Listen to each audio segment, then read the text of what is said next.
Do you realize what you did? You sold your soul to the most detestable. I didn't sell my soul. You sold your soul to the most detestable franchise on earth. No, listen, I do want to give a special shout out to all of the Cowboys fans. It was one of the warmest embraces I've ever felt as a community. I really felt like myself with you guys, so I appreciate the 2-week run we've had.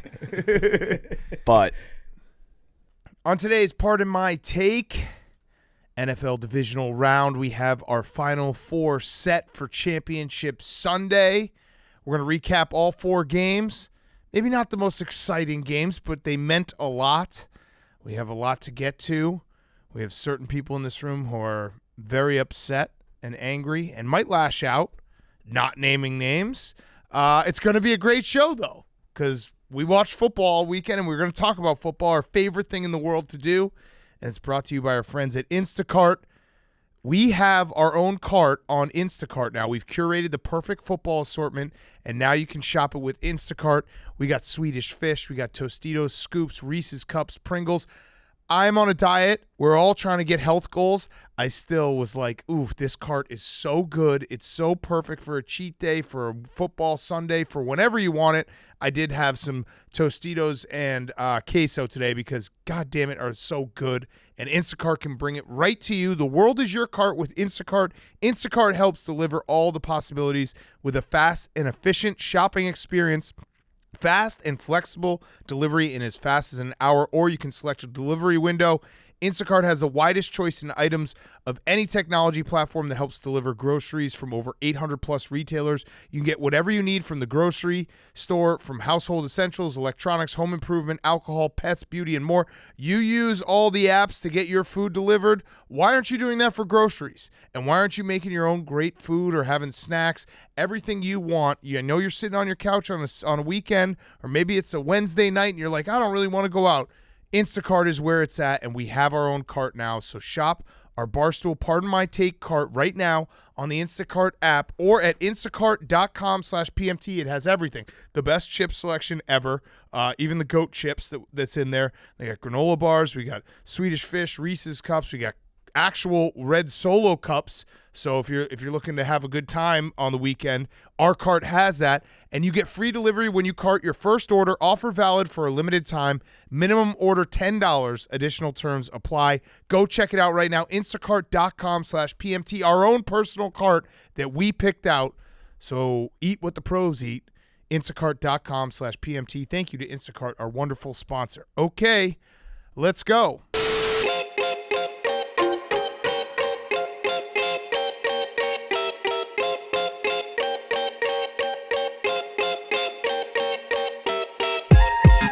Welcome to Pardon My Take. Today is Monday, January 23rd. NFL Divisional Round.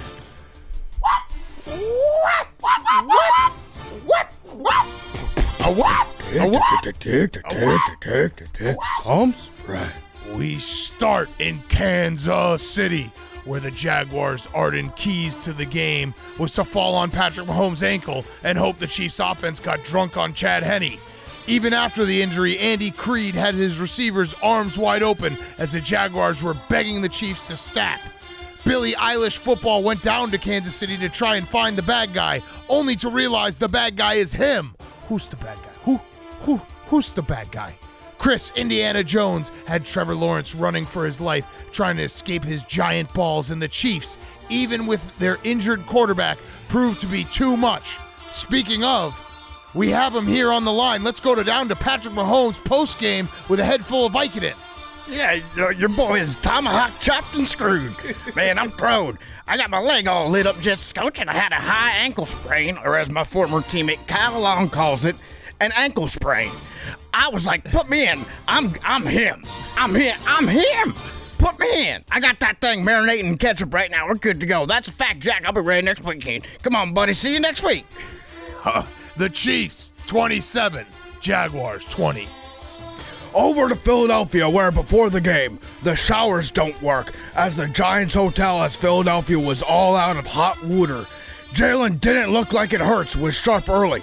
forcing Giants fans to sing, Big Blue, dabba-dee-dabba-die, the green team made me die, the green team made me die. To add insult to injury, Nick Sirianni continued his relentless trolling by handing the ball off to ship it up to Boston Scott as he drop-kicked the Giants yet again. Hey, Giants fans, knock knock. Who's there? Philly sad trombone. Sad trombone who? Wah wah. Eagles 38, Giants 7. That was a good one, Max, right? You love it, Max. You love it. Tell me you love it. Love it. Up to Western New York, where Snow Burrow felt comfortable from the opening whistle, driving down the field in his hearse. Hayden, that is, for the Buffalo funeral. The Bengals also flashed their baby got running back with Joe Sir Mixon-Lot, who loves playing in buff and he cannot lie. Sean McKermit the Frog will get a win somewhere over the rainbow, but that day isn't today, and no one circles the disappointing playoff losses that make you question why you're a fan and what you ever did to deserve this, like the Buffalo Bills. Bengals 27, Bills 10. We finished in San Francisco, where Whack Prescott threw pick after pick, leaving Cowboys Nation and future bettors screaming at their TVs in disgust like when Alan Ray's eye popped out in that Villanova game back in the day. Greg Littlehouse on the Prairie was singing and dancing on the sidelines with Big Cock Purdy after leading the scoring drive to give the 49ers a lead. Dalton Andrew Schultz canceled a long completion because he's a big, dumb idiot and decided he didn't have to have both feet in bounds after a catch. Speaking of big, fat, dumb idiots, Mike Fat Carthy called one of the worst plays in NFL history, and the game came to an end as the Cowboys fall to the 49ers 19-12. That is NFL Divisional Round. It was incredible. It's brought to you by our friends at Chevy. Fastest 2 minutes is always brought to you by our friends at Chevy. The Chevy Silverado is commanding and unstoppable like the teams that made it through this weekend. So check it out right now. By the way, I have a special note that if we're going to say that you'll get a $100 discount if you whisper PMT in a Chevy dealership's ear, I have to say that Chevy does not endorse this statement. Thank you. But Chevy does endorse the greatest trucks of all time, the Chevy Silverado. Billy, how many Chevy Silverados did you see? Thousands. That's because it's the best truck in the world. Chevy's one of our favorite sponsors. We love the Chevy Silverado. Go check it out right now. Fastest 2 minutes, always brought to you by our friends at Chevy, the Chevy Silverado, commanding and unstoppable like the teams that made it through this weekend. Okay, divisional round in the books. Final four is set. Bengals at Chiefs, Niners at Eagles. Maybe not the most exciting weekend of football, but goddamn did the games mean something. And, listen, any weekend spent watching 12 hours of football is a good weekend, in my opinion. It was football, though. We did get football this weekend, and we also got more football to look forward to next weekend. And the matchups that we have coming in next weekend and the storylines are going to be awesome. They're going to be awesome. So this was a setup weekend. You ever watch like a show that you get really invested in, and then they have one episode where it's just kind of like a dud, where they set up all the action for next week? Was it the Fly episode? That's what this one was. This was the Fly episode of the NFL, and next weekend we got Ozymandias, and everybody's going to die. Yeah, exactly. So it's, I think we do have to be honest that it probably wasn't, as awesome as the football we saw in Super Wild Card Weekend, but we do have some great championship games set up. We got a lot to get through. We're going to do it chronological order, so you're going to have to wait to hear Hank and his pitiful Cowboys. He's in a Dak Prescott jersey. Everyone go watch on YouTube. If you don't, we get those episodes up right away. Shout out Memes, Evan, Shane, and Max. But yeah, I will say that sad. If you don't even watch the entire episode, just go there and look at the thumbnail that they have for this weekend, because I think it really captures the emotions of Hank. Hank, there was a picture of you. It looked like you were in the crowd at the game. Did you see that? With your arm around a girl and she was crying, and it looked like you were crying. Did you see that picture? I didn't. Yeah. All right, we'll get to that game. We'll put a pin in that. Let's start chronological order. The Chiefs 20. We might not have time. You're right. The Chiefs 27, Jaguars 20. The big story coming out of this is Patrick Mahomes' ankle. He gets a high ankle sprain in what was like the third drive. It was really early on, yeah. It was very early on. Chiefs were able to hold off the Jaguars. We had a Chad Henne 98-yard drive, which was fucking awesome to see him like anytime. I mean, we're backup quarterback guys. We know all the backup quarterbacks. We root for them. Chad Henne comes in a divisional round playoff game and backed up in his own end zone, 98 yards, which proved to be pretty important in a game that finished, a one-score game. Yeah, no, Chad Henne is an all-time. This is a revenge game for him, too, because he was on the Jaguars for a long time. This was the Henne thing is possible game. We saw one a couple of years ago. Remember when they were playing against the Browns? Yes. And Mahomes got injured, and they put Henne in. The thing is, they actually, Henne is a great backup quarterback because you can trust him to do some fuck shit if you need it. Yes. So at the end of that game, they had that 4th and 1 where they hit Tyreek Hill in the flat to get that first down, and they put Henne's balls out on the line. And in this one, they're like, okay, well, we're going to run the same playbook that we ran with Patrick Mahomes. We're just going to plug and play Henne in there. Yeah, he almost threw an interception, but that's okay. Fine. Hey, you know who else almost throws a lot of interceptions?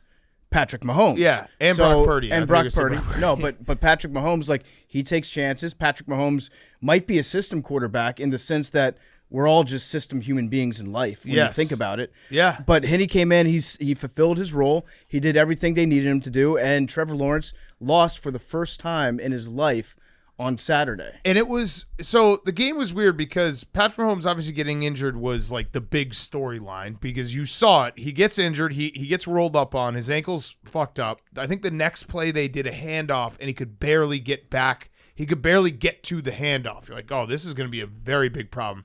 Show him on the sideline. The reports were that Andy Reid basically was like, I'm not putting you back in until you get an x-ray. Yeah. You have to get an x-ray, which credit to Andy Reid because you're in a playoff game and your star quarterback's demanding to get back in. And he's kind of looking out for his long-term, you're not going to play on a broken ankle. Goes, gets the x-ray. Chad Henne drives him 98 yards. He doesn't come back in until the second half, but it was the game. We're sitting there watching the game, and Doug Peterson, I don't know what it was, but the second half, he was pretty conservative with offensive play calling, and they didn't blitz Mahomes, who really couldn't move much. They didn't really bring that much pressure after it was clear he couldn't move. Yeah. And it felt like the Jaguars, they had could have seized the moment and they just weren't able to do it. It shows the insane amount of respect that teams have for Patrick Mahomes. Yeah. Because I actually think Mahomes, when he was playing, he was doing this a lot. He would take 2 steps on his left foot and then 1 on his right as he was hobbling around, trying to reduce how much he would be putting pressure on that leg. I think Patrick Mahomes, with one leg that doesn't work, is still a top 15 quarterback in the NFL. Yeah, because legitimately. But with all that said, his ability to run, and it's not even running for yards, which he does a lot more in the playoffs. So if you look at Patrick Mahomes in the regular season, he averages about 20 yards a game. In the playoffs, he's averaging 30 yards a game. If you remember that incredible Bills game last year, he had 65 yards. He was a difference maker with his feet. But it's more that he just keeps plays alive in the pocket so much, and how he's able to float and get to different spots. Not having him be able to do that is a big, big concern for the Chiefs. And Tony Romo was saying, we have thoughts on Tony Romo, which I think a lot of people have started to agree with us, but he played quarterback in the NFL. He had this injury, and he was like, it's not a guarantee that Patrick Mahomes is going to play next week because he's not going to be able, he's going to be in crutches this week. He's not going to be able to practice at all. And then he's going to try to just get out there and play. He will because he's Patrick Mahomes and he's a tough motherfucker. But that injury is not it's okay. He's got an ankle sprain. It's going to hurt them a lot. He definitely woke up today and was like, oh, shit, I didn't realize it was going to be this bad. Yeah, right. With a high ankle sprain, when you have it, adrenaline takes you for a while. The swelling hasn't set in yet because you got your socks on, your compression on. Keep those shoes on, tighten them up. Your shoes tied really tight. Yep. And then they tape the fuck out of it. They put 3 layers of tape on that thing. And then you go home, you take your shoes off, you lay down, you go to sleep, you wake up in the morning, you're like, oh, it looks like a giant frog is eating my leg right now. Billy'd probably love it. Yeah. But that's what he's going through today. And then you're right, he's not going to be able to play on it, not going to be able to put pressure on it this week. He'll probably play this weekend. But, I would say he's going to play, but he's going to be diminished. You're not going to get full Mahomes. And I don't even think it's running the football, which he does do very well in the playoffs. It's more just being as mobile as he is in the behind the line of scrimmage and keeping plays alive. And how many times have we seen Mahomes spin out of the pocket or float backwards and keep a play going and then hit someone deep downfield? It's different now that they can game plan for it. We'll get to the Bengals game, how what Stink said on Friday was exactly what happened, where if you know what your limitations are, you can at least game plan for it. It was clear during the second half of that game. It was he basically can't move at all. Yeah. But shout out to the Jaguars defense for keeping it relatively consistent with what they were doing all year long. I think they were the last place team in the entire NFL at guarding tight ends. Yeah. And so Travis Kelce goes out there and catches 14 balls. So he's now so Travis Kelce, we're getting the debate again. Who's the best tight end of all time? Baby Gronk. Yeah, Kelce or Gronk.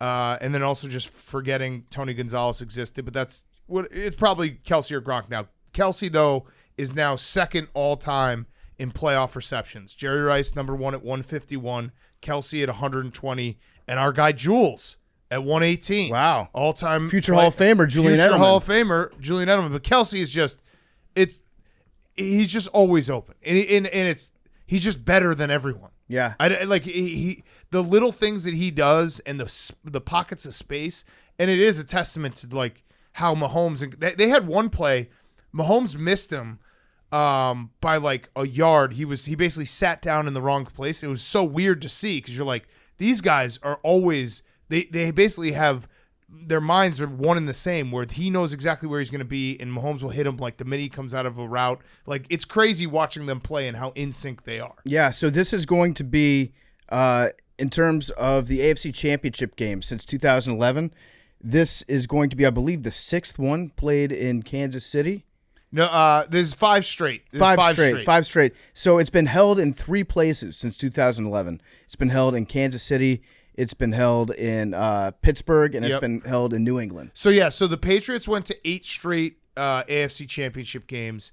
I don't think those weren't 8 straight home games in a row. The Chiefs are now in their 5th straight AFC Championship game at Arrowhead. We were obviously waiting to see if the Bills possibly won. It would be in Atlanta, but it's crazy. Mm-hmm. It's crazy to like, and you know what though? The conversation it sucks because he got injured, because it just changes what the Chiefs are able to do. But the Chiefs do have to win their second. Are we ready to be like, the Chiefs got to win their second one soon? Because you go to 5 straight AFC Championship games, right? So, yeah. And you also, Mahomes, his greatness is insane. I think everyone acknowledges it now that he's the best quarterback in the NFL. You got to win another one. I think if they go to another one, or if the Bengals beat them this weekend, then we got a whole other problem, which is just that Joe Burrow owns your franchise. Right. But you kind of look at his contract and the crazy amount of money that you paid him, and every Chiefs fan out there would be like, we expect to win at least 3 Super Bowls over the course of this contract.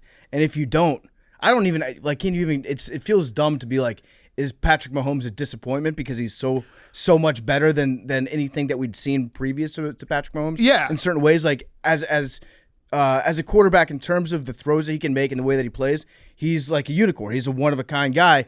But you, on the other hand, you do expect more from a guy like that. Well, it's also, if you ask me to put my life on the line, will Patrick Mahomes win another Super Bowl? I'd say yes. But it's more like what the Chiefs as a team, their dominance has been incredible the last 5 years, and going to 5 straight AFC Championship games.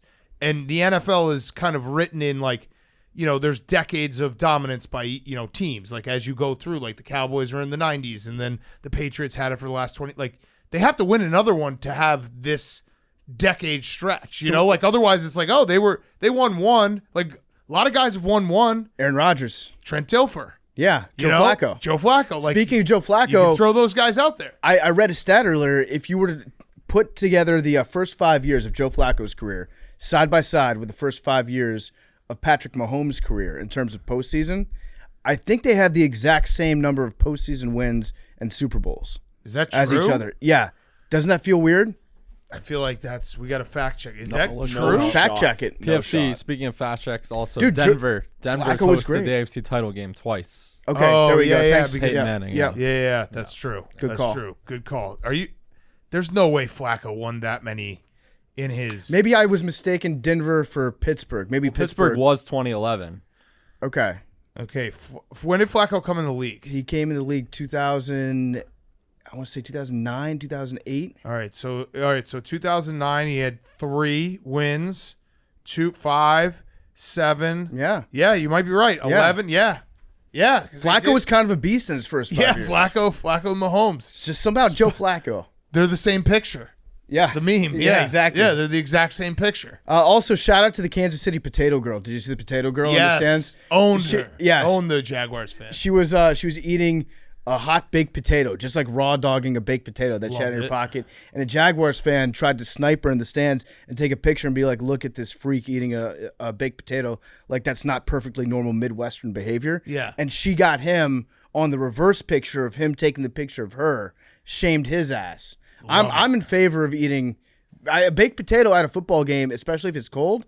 It's a hand warmer, and it's a delicious treat. Yeah. And yeah, why wouldn't you eat it? So yeah, Billy, I mean, we have to talk to you about how the trip went, and you were in the stands with memes. You made the video. Give us everything that's in your brain right now. Kansas City and the actions and stuff that takes place around Arrowhead on game day is a totally different world. And I don't think you'll ever understand it unless you were in it or you watch the video coming out next week. Nice. But it is It's your only two options. Yeah. it's crazy. Really, I don't No, mean wait, this, Billy, when you say the video coming out next week, when do we think this video is going to be out? Thursday. Okay, good, because I was going to say it would be bad if you put it out after the Chiefs I mean potentially lost. this week. Yeah, This week. Okay.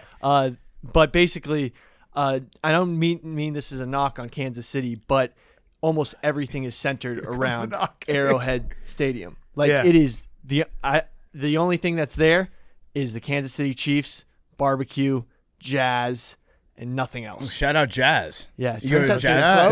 they're known for their jazz. Hell Kansas yes. City Jazz, yeah. Yeah, it is. They got a good bridge there too. I remember. Yeah. Oh, and a good zoo. Low key, a good Airport zoo. sucks, though.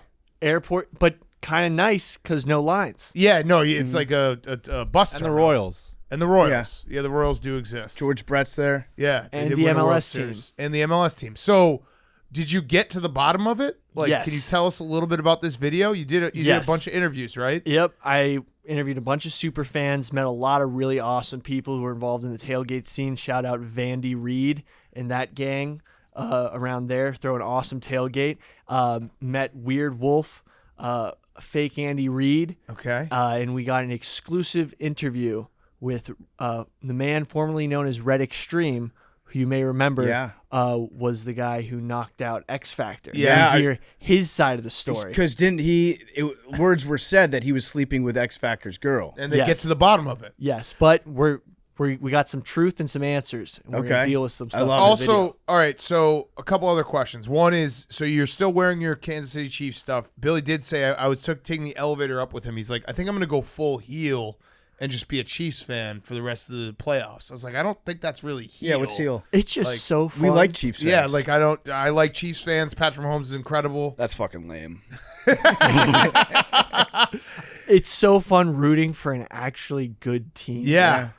I mean, like by the way, Arrowhead is the craziest game day environment I've ever been in, especially the crowd in the stadium. When Patrick Mahomes came back on the field, it was like the second coming of Christ. Were people worried?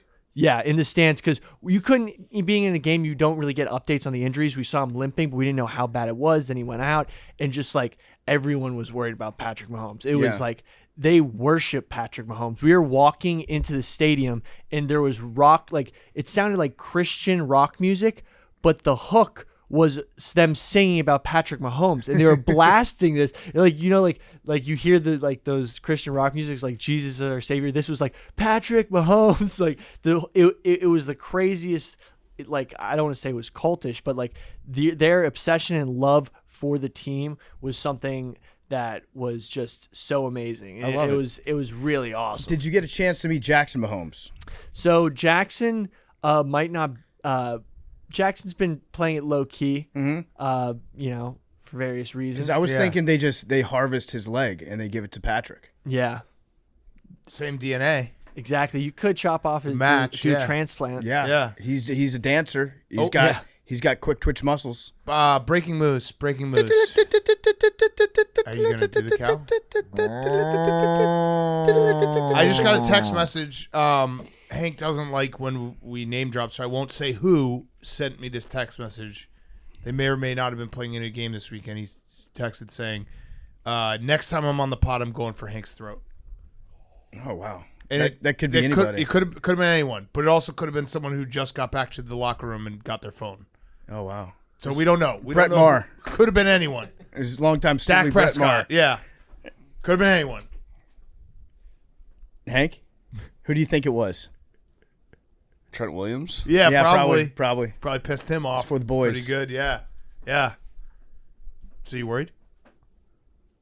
No. Okay. So All right, Billy, back to the Chiefs. So Billy, you loved it in Kansas I City. take the move back. though. Also, I really don't recommend ever putting on any sort of mask in a bank parking lot, no matter even if you go in the building. All right, that's a good. especially in a big concealed carry state. Just- Yep. That's a don't great do that. tease for the video. Yeah, don't that is do a that. great. That's a great tease for the video. So overall, great time. It was awesome. You did injure Patrick Mahomes. People were saying that it's Billy's fault. Yes. I mean, sure. But, you know. Okay, so everyone can Billy's direct fault. their hate to Billy on that one. Yeah, but it was the birth of Willie Wolf, Willie Wolf. Okay. the new Willie Wolf. Kansas City superfan. I like Willie it. Wolf. So, but the good news is for Chiefsaholic, if the Chiefs win the Super Bowl, he's going to have enough money for bail Well, I because think he cashes what, a $200,000 bet. yeah, he Yeah. has a future. Yeah, That's they're doing this for Chiefsaholic. another. Was that a great- rallying cry where people like free Chiefsaholic? Yeah. Well, everybody loved. So I mean, I was carrying around a bag that looked like I robbed a bank, and everyone's loving it. Man, it would have been And a real shame if you gotten shot. I mean, being a super fan is I can see how it gets so addicting. I mean, they because- make the NFL go around. yeah. I They mean, they're the lifeblood of the league. walking around the tailgate dressed as a super fan, people were going nuts, and it was a different kind of. It can easily go to your head. The NFL really should lean into it too. Like when like the Browns signed Deshaun Watson, they should just have the press conference be a super fan and Yeah. just be like, look, listen, that drunk guy. listen, The he's a good passed out guy. quarterback. Yeah. Like Listen, what? to Charles, you can- Yeah, I'm not here to talk about anything else. This guy can throw fucking pigskin, all right? It's just how it works. Billy, did you get the sense that there was like a pecking order, like a hierarchy of super fans in Kansas City? Oh, there was not only a hierarchy, there was different factions, there was separations. It was even more interesting than I thought going into it. Who's at the top? Who's the GOAT super fan in Kansas City? Well, there's a power vacuum. Oh no! There's a power That's vacuum. that's very Chiefs dangerous. out? Yeah. Yeah. The lots. It's there's like when El literally- Chapo got arrested. Yeah. There's now everyone there's started shooting each other up. I mean, it's like Iraq after Saddam gets capped. Like, there's all these different guys trying to get power. Like, there was literally new super fans popping up that no one even heard of who were trying to vie to be the next guy. Like, the lot was a very interesting You got it. Okay. We know what you're saying. Yeah. yeah, We got it. Yeah. No. That's like when you read when someone does the test where you can read the words and the Yeah. letters are all mumbled, but you can actually still read it. We got that. Anthropological. Yep. Yeah. But it was sick. It was awesome. Anthropology. Yeah. I'm glad that you went, Billy. I am, and I'm looking forward to the Vice style video content. Yes. Yeah. Now this is where because we got all the footage, but now I'm really gonna try to cut this up to like. Wait, look you are sick. not memes? Well, memes is busy. Evan and I are really gonna. You remember look Billy back learned on how to tape. edit. Yeah, that's No, right. but You need to learn how I to need my handheld a little, but I'm trying. I really want it to be really cool. For you Listen, I'm guys. not.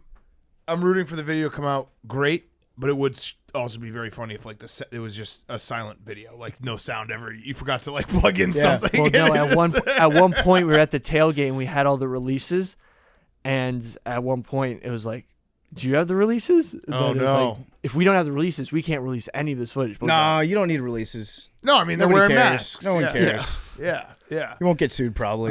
We ended up driving an hour north after the game to locate a super fan who no longer goes to the games. It was we got the connects down on the ground, and Okay. then we branched Love out. it. And Billy, I do somewhat owe you an apology for the centuries debate that we had last week. So I still think for the most part I was right, but there's a way that you could be right also about it. So you're back re-invited to my birthday party. Oh, thank There you. we go. Oh, I'm pumped. Love it. All right, so last things on this game. Jaguars next up. It did feel like it was an unbelievable season.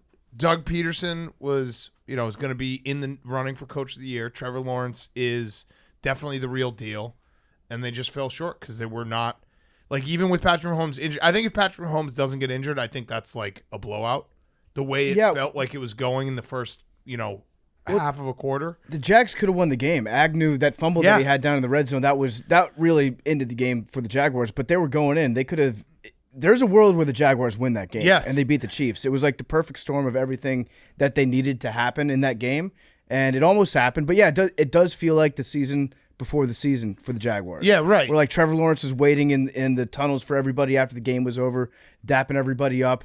The league is in good hands with with all the young head coaches that we have out there. You can build on this. Like Doug Peterson. Yes, you can build on this.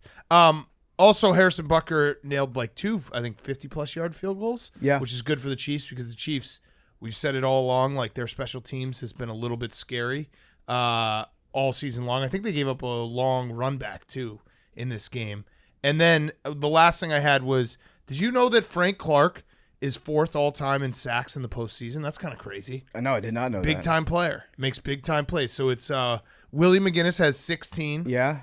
Bruce Smith has 14.5. Terrell Suggs has 12.5. Frank Clark has 12. So if he goes to the Super Bowl this year, he could be number 1 all-time. That's crazy. Goes double-double. This is such a good defense for him to play in, too, where they're protecting leads all the time. Yeah, we were watching the game with our friend Kyle Long, which was awesome because he'll just he played on the Chiefs last year, but he'll also just throw in a couple random things that make you feel really stupid about football. And he's like, Frank Clark is the best defensive end that he's ever seen in terms of guessing the snap count. Yeah. He's like he always is trying to get that extra edge, and he gets it like a lot of times. I don't know who the right tackle is for the Jaguars, but shout out that guy because he's offside or he false starts on every single play. Yeah. And this goes back to the Chargers game. He's like 2 steps into the backfield. And they don't call it. Because he does it every time. Yeah. So he's like consistent. So the ref's always thinking like, this guy really knows his own snap count. He's got an incredible first step. Yeah. But he just cheats on every play and gets away with it. So how injured do we think Patrick Mahomes is going to look on Sunday? 4 out of 10. out of 6. I was going to say he's going to be a 6.5 out of 8.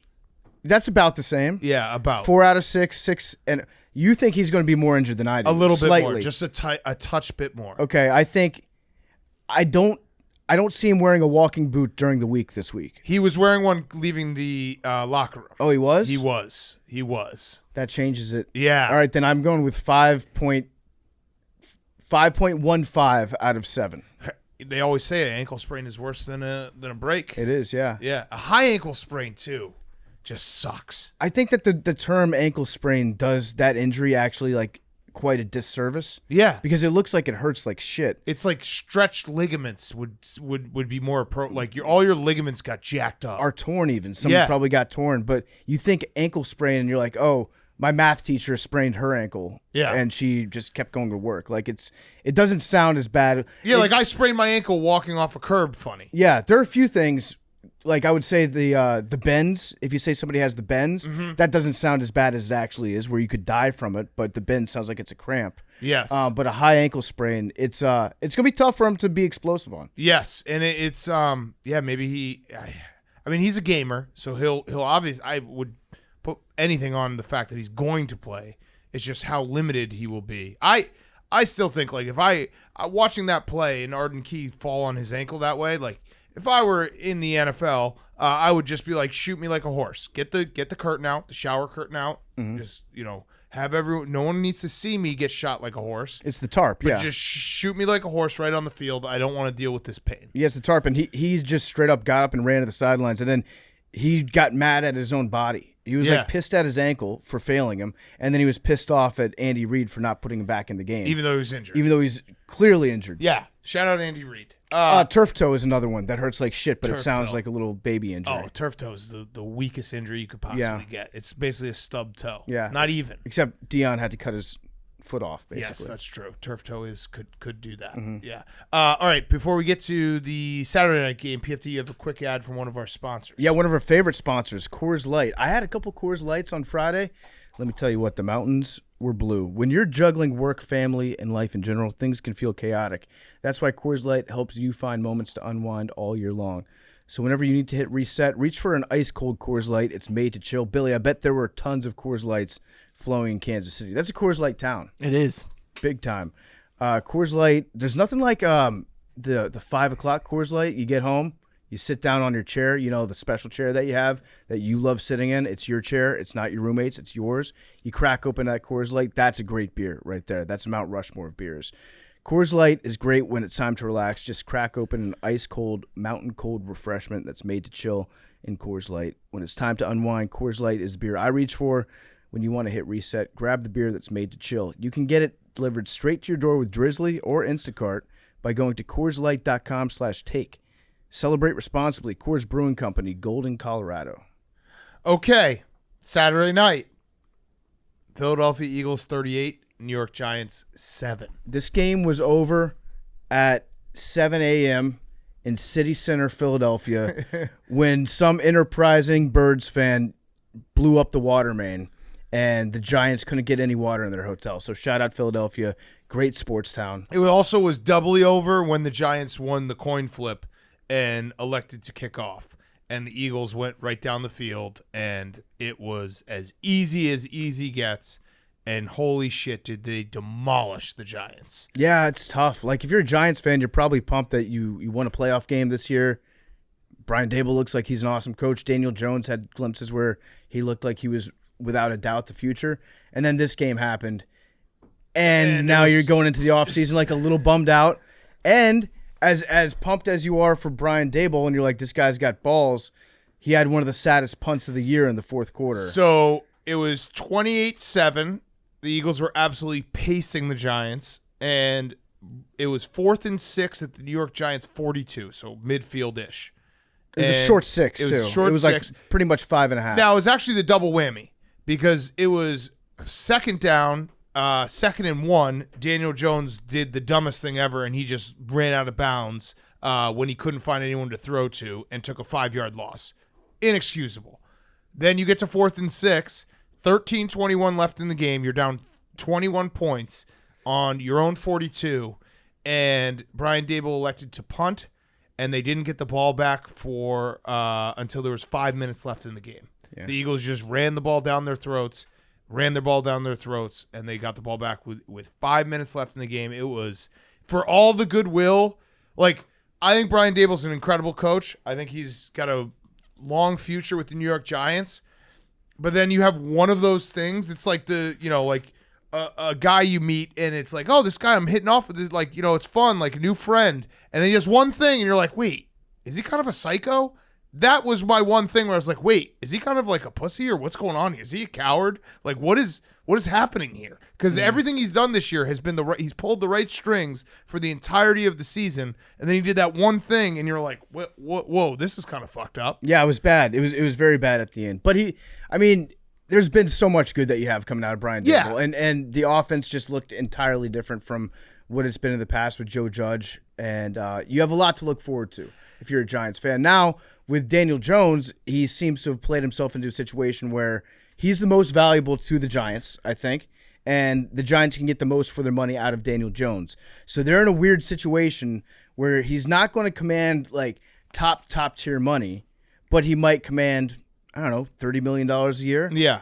And do you want to pay Daniel Jones $30 million a year? Are you sure this is a guy that you want to commit to long term? Because this game, ironically, the fact that he got there made you want to pay him that money, and then the way that he played definitely makes you think, like, I don't know, Jim. Big time guy, yeah, because it was. And listen, I'm a terrible gambler. I'm wrong with a lot of my opinions, but every now and then I am right. We talked, and I'm saying this not as hindsight. I'm saying this because we talked about this exact thing on Friday.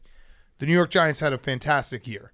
The New York Giants also, their last 3 wins heading into the playoffs were the Texans, the Commanders who got screwed by the refs, and the Colts. They stumbled into the playoffs, and then they beat the team that everyone agreed was the most fraudulent 13-3 team, 14-3 team, whatever the Vikings ended up with. We all agreed the Vikings were frauds. They diced them up because the Vikings defense was absolutely abysmal, and he did play spectacular. Like, Daniel Jones was spectacular last weekend. And then people went into this weekend being like, watch out for the Giants. Like, and credit to Eagles, they flexed exactly how they should have as the 1 seed, as the best team in the NFC all year, and they absolutely demolished them. If you're a Giants fan in a sick, perverted way, you're probably rooting a little bit for the Eagles to go out and dominate the 49ers, because then you can be like, all right, we're not that bad. The Eagles Yeah, are just that We're good. not that far away. We're pretty close. Right. Like look what they did to the Niners. Right. We're on that same level. But it was one of those games that I think we all, again, it was, the Giants fans, I do not begrudge them whatsoever. When you win the Super Bowl as a 9-7 team and a 10-6 team, and you have those incredible miraculous runs, anytime you win a playoff game, you probably tell yourself like, oh, this is happening again. Like we're going to do it again. And it was like every single position felt like the Eagles were better. Yeah. Every single position. There wasn't one thing that the Giants did all night where I was like, ooh, they got an edge here. It was just whatever the Eagles wanted, whenever they wanted it. They abused them. I'm trying to think of everything that we saw in that game, and if there's anybody on the Eagles that you would take over their counter position on the Giants, and I don't know that there is. I mean, you could maybe make the argument for Saquon. Over Boston Scott? Yeah, Boston Scott. Boston Scott, he's the giant killer. And it's a troll. They're trolling. Sirianni knows exactly what he's doing. No, the Eagles are trolling the Giants at this point. What is it? It's like he's played 50 games and scored, I think it's like something like 8 touchdowns, and then he's played 9 games against the Giants and scored like 11 touchdowns. Yeah. It's something ridiculous. He scored like more that. touchdowns against the Giants than he has Any other against game. not the Giants. And Sirianni definitely knows exactly what he's doing on that. He has 18 career touchdowns, 11 of them against the Giants. Like, they are trolling. They basically, whenever they play the Giants, they're like, if we get down, I bet you they even tell Miles Sanders, they're like, listen, you're our number one back. But when we play the Giants, we have to keep trolling them. Like, you understand that this is hilarious, right, Miles? This is becoming a very funny joke. And Miles is like, listen, I know that I have escalators in my contract where I make $200,000 per touchdown in the playoffs, but this is just too funny. For the lulz. This is just too funny. Put this guy in. So, Max, I imagine that you're probably very, very excited, very confident. You did the thing on the first touchdown where you got up. No, it wasn't even the first touchdown. It was the deep ball to Devontae Smith. Yeah, that's all I needed.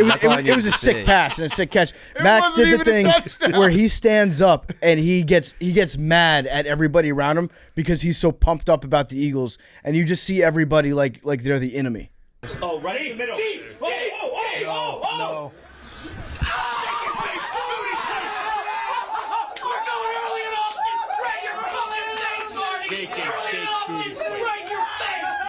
Yeah.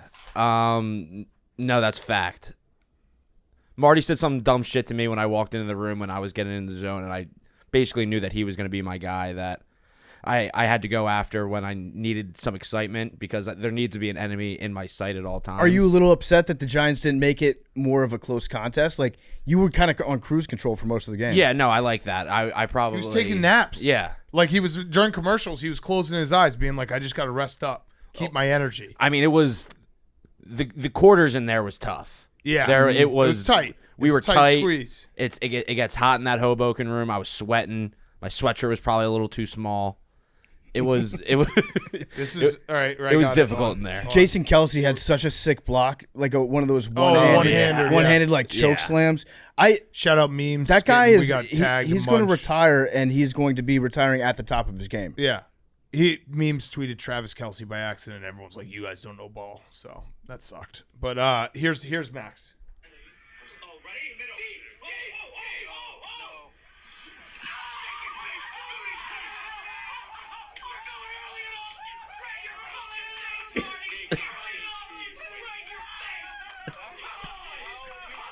Right in your fucking face. We're going early and often. Right in your fucking face. It was early and often. It was like was early and often. It was like I didn't say maybe anything wrong. 2 minutes into the game. Mm-hmm. The Eagles ran for 45 times for 268 yards. And the best thing that happened in this game was Jalen Hurts looks awesome. Looked fine. He looked fine. I still think he's I would say he's 95%, because there were still a couple runs that peak Jalen Hurts would probably run over the linebacker, not slide, but that's okay. I also noticed that those came earlier. Like in the first couple drives, he was taking the slides, and then as he started to feel a little bit more comfortable, he did start to take a couple of those hits. Yeah. I think the coaching point before the game was like, hey, Jalen, please take care of your body. Yeah. As the Giants were probably going to beat him anyways. And so in the first quarter, he remembered that, and then as the game went on, he was just like, fuck it. Yeah. I'm playing football now. Right. And Lane Johnson also looked okay. Yeah, I mean, he did what Lane Johnson does, and Hurts had all day to throw the entire night. So, if you were to say what your biggest area of concern is with the Eagles, what would that be? I guess run D, just because that's the only thing like all year that we've shown any sort of weakness. Yeah. Because It's a good thing the 49ers aren't great at running the football. Yeah, I know. We'll get to that later. We'll get to that. But I mean, the Niners can win the game ugly. If there was the one team left right now with Mahomes' situation and the Bengals O-line, like the Niners are probably the last team that I would like to see left on both sides. Right. So what you're saying is this weekend is for the Super Bowl. Well, I'm not going to say that. That's because, what you just said right now. I'm saying this. You said this is the real Super Bowl. But I don't know what the Bengals O-line is going to look like or how Mahomes is going to look come Super Bowl, so I'm not saying that. I know you're trying to put words in my mouth. I mean, you basically said, Hank, fact or fiction, it sounded like Max was saying that this is the Super Bowl. He was just talking pre-gaming the Super Bowl. Yeah. Well, no, he just said the Niners are scary. But he's talking about the Bengals But we're and the not Chiefs. scared. The Eagles are. What does the Bengals and Chiefs have to do with the 49ers, Max? I was just saying. I was just talking about Don't the let him Niners. do this to you. Lane was just Johnson. talking- Lane Johnson. I was just saying that they're a respectable foe. Lane Johnson pass blocked on 26 snaps on Saturday night. 0 sacks, 0 pressures, 0 QB hits, 0.0 pressure rate, and that's up against Kayvon Thibodeau. So That looks pretty fine to me. pretty good. So yeah, the Eagles look healthy. That's the and one thing I would say too is like the Niners defense is very scary, but the Eagles offensive line is one of the best units left in like if you did a ranking, maybe we'll do that Wednesday or Friday, like a ranking of all the units left. The Eagles offensive line is up there. I'd say, yeah, they're a top Top they're three? top 2 unit. Yeah, right. Like they're fucking really, really good. And Like, we'll have to do a unit off as opposed to a guy off. yeah, a room off. Yeah. Like who's wide receiver room? There's some fucking good. There's some good rooms. There's a shitload of good rooms out there in the NFL. I think I'd go Bengals. Niners, Eagles are both kind of the same rooms in terms of wide receivers. Bengals wide receiver room is really good. No, I said Bengals 1. Yeah. And then it's Niners, Eagles. I don't know. Those are some good rooms. Really good rooms. Those are really good rooms. Who has the best running back room in the NFL? I mean, right now, if you Probably if the you went the Niners because Niners. you get Debo Yeah, you get Debo in there. and Christian McCaffrey and Juszczyk. Elijah Mitchell And Juszczyk too, yeah. All right, we'll do a room off later on this week. But Hell yeah, yeah. I mean, it was a fun game to watch because it was just Just an a nice absolute- little appetizer. Yeah. Nice little appetizer. Little just for what we snack. got just coming- not coming even a forward. sweat. It was It was boring. It was relaxing. It was boring. Yeah. It was actually boring how dominant the Eagles were. I was ready to fucking get in every single one of their faces all night, and I just didn't have to. Yeah, Nick you could save it all up. Nick Sirianni is such a good coach, but also at the same time, he irritates me to no end. I mean, he's the corniest guy alive. He's so corny. He's the corniest guy alive. Thank God he's a good coach Yeah. because if he was a bad coach, we would be having a field. Like you can't really like if it works. You know, he showed them 8 Mile. He played 8 Mile for them. You know, on Friday night. He was with the chains in the locker room after. He does so much corny shit. It's basically Fred Hoiberg when he was like circling the drain with the Bulls. He was like he showed them like Anchorman clips, being like, "Look, you guys got to have fun." And it was like he's a bad coach and he's corny. This sucks. If you're a good coach and you're corny, you can get away with it. Yeah, oh, yeah, 'Cause yeah. The results are there. Yeah, he's got such good players, and he is a very good coach, a very good But just tactician. never- yeah. But I just know Yeah, like- that I don't want to gas him up too much because the second that there's a crack in the armor, I'm gonna have way too much fun. It's- being like, hey, you're basically like Nathaniel Hackett if he did stand-up comedy. Yeah, right. Like Nick Sirianni, this is not a threat. It could be seen as a threat. Don't ever lose 8 to 10 games in a regular season because we're coming. yeah. We're And coming. I'm gonna love it. Yeah, we're I'm gonna go I'm hard. waiting. I'm But not, he's a very good coach, so he again, gets a pass. I'm not great, love it. great Yeah. coach. Great coach. He's Right. he's probably one of the top 3 or 4 coaches I've- left yeah. in the NFL right now. Last year, what he did, I mean, the growth of Jalen Hurts and like how he's built this entire offense around a guy who, you know, a lot of people questioned, you know, is he like a actual starter in the NFL? And now he's an MVP candidate, and like everything they do, it's crazy. The Eagles are stacked. They're loaded. Brock Purdy's got to come in the link. They don't know the link. They don't know. They the don't link. know the They link. don't. They They don't know don't. the link. The link's They gonna don't be. know the link. The link's going to be ready. They can ask the Vikings in 2017 about what the conference link. championship looks like. At the Yeah, link. they don't know the link. I fucking love it. Also, the chains broke. Oh, yeah. That was crazy. And we had our ref call of the weekend. Yeah. You got that, Jake. Yeah, so we can officially. I was gonna do it on Wednesdays, but I can do it right now. Yeah. Congratulations to Walt Coleman IV, the line judge. It was a really good play, really good call. Wait, is that Walt Coleman's son? Yeah. Like the referee Walt? Yeah. Walt Coleman's so many- grandson, too. There's so many, and great-grandson. Yeah, great-grandson. There's so many sons that end up in refereeing. It's like a Nepotism. family trade. Yeah. So there was 3rd down and 4 in the second quarter. It looked like the receiver caught it past the line to gain. We all thought it was a bad spot, and then they replay it, and the line judge was all over the correct spot because he bobbled it. Yep. It was 2 yards Didn't back. even hesitate. No hesitation. That's a hell of a Shout call. out Walt Coleman Yeah, the so fourth. congratulations, the yeah. inaugural Part of My Take officiating call of the week presented by Ryan Russillo. All right, the week. love I it. love it. Love it. That's great. Yeah. Stripes Lives Matter. Yes. Yep. So Yeah. we'll do that every week. Yeah, it was a great spot. I saw your tweet right away. I was like, Jake was on top of it. The chain gang, when the chain broke, that was such an unexpectedly long delay in the game to repair a chain. Yeah. Because you would think that they probably just got another chain right behind them that they just swap right in. No. They had to like import the chain. The chain was kept under lock and key. Yeah. I guess in the locker room. And a lot of people were saying, why don't we just go full-time electronics, use the chip in the football? I'm going to say I'm pro chain. Yeah, I like the chain. it's fun to move the chains. The chain's fun. You get the measurements where they come out on the field and you get to see the referee. Yep. Look at the chain, look at the ball. It's an old school way to do it. It's simple. Yeah. Not everything has to be done with a computer. I agree. Sometimes just a chain and 2 sticks works. It's fun. It's fun. Move the chains. You can't be like move the electronic Move the thing. sensor Yeah, range. No. You move the chains. You got to move Move the the chains. chains. Yeah, you got to keep moving the chains. All right. Anything else on this game, Hank? What did you think about the Eagles? They're a good team. Super Bowl favorites. If they don't win the Super Bowl, it's a huge letdown. Okay, this is yeah. All That's right. the takeaway Okay. from the weekend now. Okay, Yeah. no, it's definitely They're not. the class of the beast. They're literally not Super Bowl favorites. Yeah, right now. they Literally actually not. are not. I think they're in the third, right? sportsbook, Yeah. I think it's Wait, did you ask me what I thought about the Eagles? No, No, but you said they're Super Bowl favorites, and they're not. And they're not. The Barstool They're my Sports Super book Bowl favorites. Yeah. What do we got? Which is has what you asked me Bengals and for. Chiefs tied at plus 250. Okay. Eagles plus 275. Niners plus 300. So they're not Super Bowl favorites. they are the 1 seed though. Yeah. Still. Oh, you were so close And to getting the still 1 the seed. 1 seed. Again, you were just 2 games away. If 2 games go differently, you get the 1 seed. 2 games. Sad. Hank, All right. Hank, say something nice about the City of Philadelphia challenge. Did your mic cut out? Good sports bar called the Barstool Sports. Jake, that's so. No, you can't give it You to can't him. do You that, gotta Jake. say something else. Anything nice.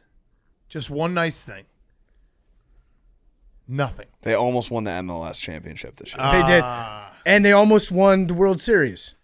The no-hitter that they had in the World Series technically wasn't a perfect no-hitter because there's multiple pitchers.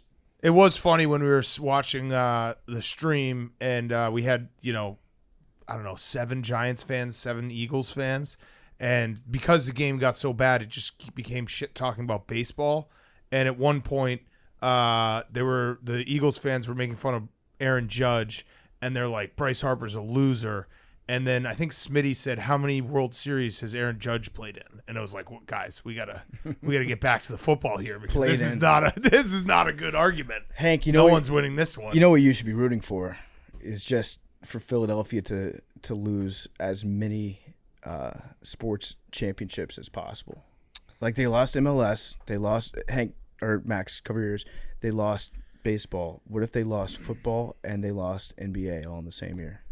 I will say this: as much as I do disdain the Eagles and Sixers and fans of those franchises, I am a company man, and if the Eagles win, that's good for everyone. So Me too.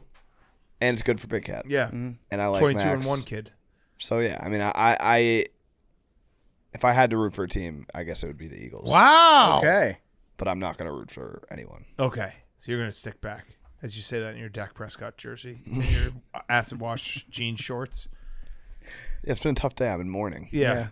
The troll blew up in your face in spectacular fashion. Your this bridge, weekend. your bridge crumbled down. Oh upon you. my God. You're right now. You're buried underneath a pile of stones and Just suspension cables. Because you had it too, where you're like, I just wanted to believe in something. I know before Saturday night started, you're like, Giants. Like the Eagles have looked kind of sketchy the last few weeks. Like Giants look good. You were talking yourself into the Giants, and then when the Eagles demolished the Giants, you're like, all right, Cowboys will fix this. And you just every lily pad you jumped to just fell into the bottom of the ocean.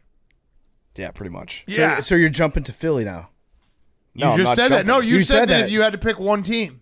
Then I said I'm not. But rooting if for you anyone. had That's to. your lily pad. Yeah. I don't want. No, don't- Hank, it sounds like Hank's. the It sounds next- like Hank's on your lily I pad. will not be begging this guy to join on this bandwagon. Hank, are you gonna That's do it? promise. No. Like I said, it's good. It's good for Big What's your Cat. It's good next for move? business. Your next move is I think what? I'm going to Niners start future? handicapping the kickoff. Okay. Yeah. That's what I'm The going to dive touchback? in. Yeah, I'm gonna Yeah. start looking at that. I mean, that was a great call last year. I know. Yeah. So I got to follow it up. Okay. I'm going to really lock in For this the week. Super Bowl. Yeah. Okay.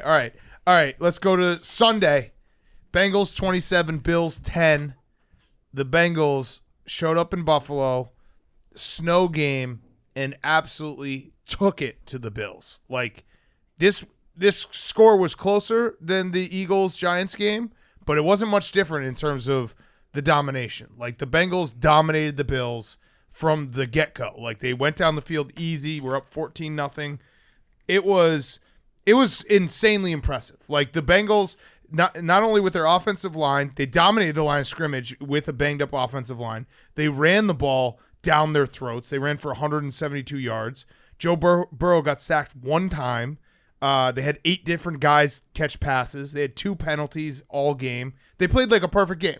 They completely dominated the Bills, and Joe Burrow remains the coolest motherfucker alive. And he had the send the refunds quote after the game when they asked him about all the people who bought tickets and got hotels for the Atlanta AFC Championship game between the Bills and Chiefs. He's like, yeah, I better get those refunds. Yeah. So the Bengals just dominated. I mean, Cincinnati has a very, very valuable tool in their toolbox, which is they've got the chip on the shoulder. Yeah, nobody believes in them. They're so mad at the NFL. They're so mad at everybody. It really is like them against the world at this point.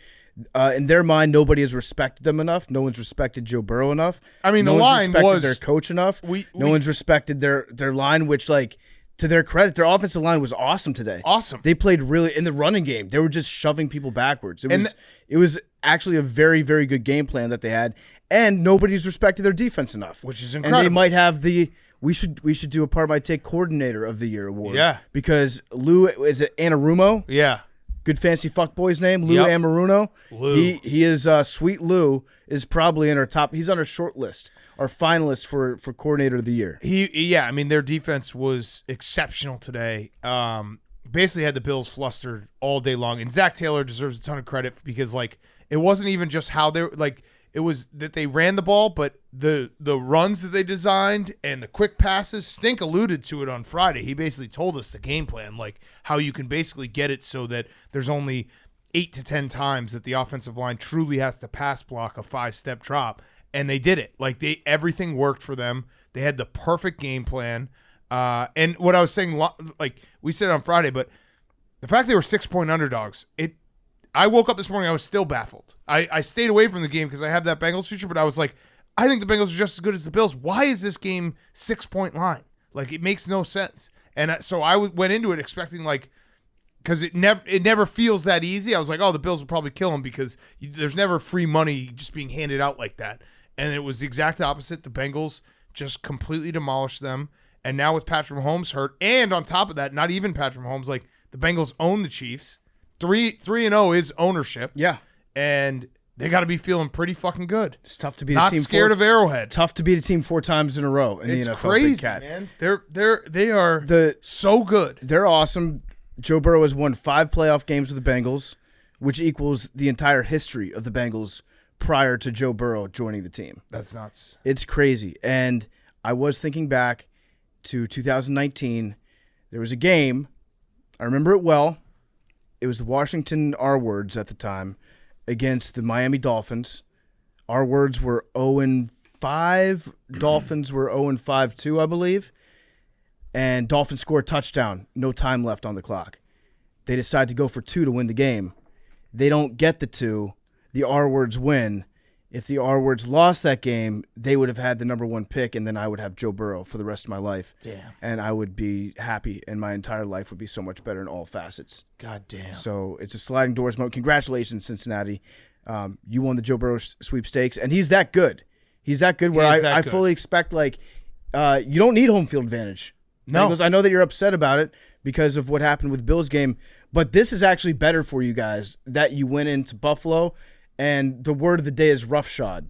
I just always hear Stephen A. Smith say it. You ran roughshod on the Buffalo Bills. It was a roughshodding. It was a demolition. Like, there wasn't anything fluky about it. There wasn't any weird things that happened in the game. I think even, when it was 14-7, we're like, oh, here come the Bills, and it just never happened. Like, the only thing that actually the Bengals, like, it could have been worse because Joe Burrow threw a perfect ball to Jamar Chase in the back of the end zone, and he bobbled it right at the end, and they had to kick a field goal instead of being 17-7, it was, instead of being 21-7, it was 17-7. But yeah, there was nothing. Like, it was just absolute demolish of the Bills. There was another crazy stat that came out of this game. Every team that Kirk Cousins beat in the regular season is now out of the playoffs. Oof. With the Bills losing. Another L for Hank. So Kirk Cousins, Another L. This guy, the angel of death, catching L's. Sorry, he's Hank. like the reverse of like the Matrix meme when he's dodging bullets. It's just Hank can just shot up with L's. Mm-hmm. Like Jim in the end of the down. Gem. Speaking of the Vikings, you guys do trash on the Vikings a lot, and the Chargers. We don't say that word. C words, Bills, Vikings. Yeah. What's the difference? Oh, okay. So here we go. Hank is now trying to put us on the spot because he doesn't. yeah. No, he's trying to put us on Yeah, the he's spot. putting on the Josh Allen spot. Yeah, he's putting us on the Josh Allen spot. So let's have the Josh Allen conversation. No, I know you. I know what you're doing. It's fine. We were gonna get to it. We were trying to give the Bengals their love because they were incredible and they deserve all that love. But let's talk about Josh Allen. Let's talk about the Bills. So you wanted me to compare the Bills to the C words. The Bills occasionally win playoff games. Mm-hmm. The Bills have The been. C words don't make it to the playoffs, and when they do, they collapse in historic fashion. And Josh Allen is better than Kirk Cousins. But I'm talking about I didn't bring up Josh Allen. I'm talking about franchises is franchises. sadness. No, it's abject like failure for the Bills. They the Vikings and the Bills are, I think, the only two teams to. Well, no, the Vikings didn't lose 4 in a row, but they lost 4 Super Bowls in whatever it was, the 70s. No, the Bills. So this is bad. This is bad for the Bills. Everyone knows that we are best friends with Josh Allen. So when people are like, "Oh, you're biased," yes, we are biased. I would say that it's fair if he didn't play well today. He played bad today. And now you have 3 years in a row where it felt like the Bills were a step away. It started with the AFC Championship game against the Chiefs 3 years ago. Then they lose to the Chiefs in that incredible game last year. And then they lose this one. And it's like, when people start saying like Josh Allen can't win the big game, you can't really say anything against it until he wins the big game. I thought it was unfair when they did it after the Chiefs game because that was not on him. No, that one was not on him. He played incredible. This one, he didn't play great. Unfortunately for Josh, this one he could have played a lot better at it. Right. Or we can do the thing where we'll just be like, he was hurt. He did have a torn UCL. His UCL. His arm, his forearm, it's basically impossible. He was a warrior for even going out there. Like most people would have said, they would have done what Big Cat said earlier and bring the tarp out. So Put me down. And really, when people try to say like, "Oh, you guys are biased," yes, we are biased. We're very biased on a lot of the things we say. And I will defend Josh Allen, and I will say that he's still in the upper echelon of quarterbacks. But I also will say anyone who wants to shit on him right now, it's fair game. Like, they didn't perform. They were Super Bowl favorites to start the year. They had all the pieces. It was ready to go. They had a home playoff game against the Bengals. They're 6-point favorites. If you want to shit on them, that is absolute fair game because they deserve it right now. Like, that was a very pitiful performance by the Bills. They were Super Bowl or bust, so now you got to deal with the bust. But I still love Josh Allen. I'll still defend him because we're best friends with him. Yeah, but to answer the question, Hank, I think the Bills are in a better position than the C words or the Vikings. But as a franchise, yes, it's sadness. This is that. I feel for the city of Buffalo watching that game because it's one thing to lose. I don't know. Like, I honestly, I know that the 13 seconds thing with the Chiefs is like the ultimate tragedy. But in a weird way, like that loss, you can be like, all right, well, we were right there. We were right there. Like next year, we're right there. This loss, you weren't right there. You got your fucking doors blown off at home. So that feels like it hurts even more because it's just like you guys were supposed to be the team and you just weren't. I was going to say a couple things on the coaching side. It seems like maybe they do miss Brian Dable a little bit. Yes. It seems like he was a pretty big part of that offense. And I've been critical of Ken Dorsey. I don't understand a lot of the things he does. And on the defensive side, I'm thinking about using the S word when it comes to that defense because they got pushed around big time. Yeah. If you're going to play defense in Buffalo in cold weather games, you got to be able to stop you got to be like hard-nosed, tough guys. And Milano was just basically like, I don't know, he's like the Kiko Alonso reimagined there, but he's not. He didn't play like he was a tough guy in Buffalo. And their defensive line, they've invested a lot of draft picks in. Yeah. And like you should be at a spot where you can rely on them. I like Ed Oliver, but is he worth what you paid for him? Yeah, where is he? What are you gonna say, Billy? And it was against backups. Yeah. Too, on the Bengals O-line. This was a pride check. It was for the defensive line. So is that a fair answer? Do you think? Do you think people will say that that's not a fair answer? Like I think that's a fair answer. It comes down to like I will always love Josh Allen. I will never shit on him because we have a relationship with him. But if anyone else wants to shit on him, I'm not going to stop you. I'm not going to like go out of my way and argue with people and be like, no, you're wrong. The Bills have been failures in the last 3 years. They were supposed to be the team this year and they weren't. I will say too, as someone who has been a fan of a team that was Super Bowl favorites and then they lose. Especially in the divisional round, I think mentally, if you're a fan of the Bills, like you didn't think there was ever a chance you were losing until the AFC Championship game. Right. Like tomorrow is going to be worse. This is worse than an AFC Championship loss in my mind because you just weren't expecting it, and you were just like, all right, we're going to make a deep postseason run, and it's just over. And when you get to the Final Four, it's like the ball can bounce away, and you just you miss out on it. It's like, oh well, this is how football works. This is like. You guys weren't close. Like the Bengals were the better team. They were up 7-3 when they were playing earlier in the year, and they just demolished you in this game. Yeah. They beat you 1.5 times. There were so many things about this game that pointed to the Bills too. It was a snow game. That's your ultimate 12th man that you had on your side for Buffalo. You lost a home snow game in the playoffs to a team that had like a 1/5 of their offensive line was a starter at the beginning of the year. Yeah. That's tough. That's a tough pill to swallow for By the both way, teams. So I know that they would rather have all their starters, but it is kind of funny that the Bengals like are just back. Like if you're gonna lose your starting offensive line, any team that loses their starting offensive line, you'd be like, it's over for them. But to have Joe Burrow and also have done it last year, it's almost like they're right back to where they were. It's like, all right, well, Joe Burrow's just gonna have to stand in there, and we're gonna have to just game plan. We got to the Super Bowl last year with the terrible offensive line. We can do it again. Mm-hmm. Like they're ready for it. This is kind of their done system it before. that they have. Right. If there's any team that you lose 3/5 of your offensive line and can survive, it's the Cincinnati Bengals. That's kind of like what the Seahawks did for years. Yeah. They just had dog shit offensive line where like Tom Cable would end up taking a tight end and then just making him get fat over the course of the season because he's like, we'll probably need another tackle by the end of the year. Yeah. Yeah, Billy. Yeah, it sucks for the Bills though. I do feel bad for Buffalo. Like that you're right, Hank. Like if you're in Buffalo, you're listening to this right now. You probably aren't even listening to it because it's so sad. You're waking up on Monday morning and you're looking out and it's cold and it's winter and you're like, "Well, fuck." Now what? Like, what the fuck? And then also, the Stephon Diggs thing is not great. Like, he was yelling at Josh Allen on the sidelines. He reportedly got dressed and got out of the locker room before the Bills had fully gotten their team in the locker room, and then he was dragged back in the locker room and still left right away. Yeah, I understand that he's probably pissed off and probably disappointed after the end of the season. I would not be a good loser. No. And if you've worked this entire season to get to this point. I'd also understand if the Bills were like, hey, like, this is unacceptable. Like, we got to trade you for, like, a third-round pick to the Bears. Right. Yeah, Billy?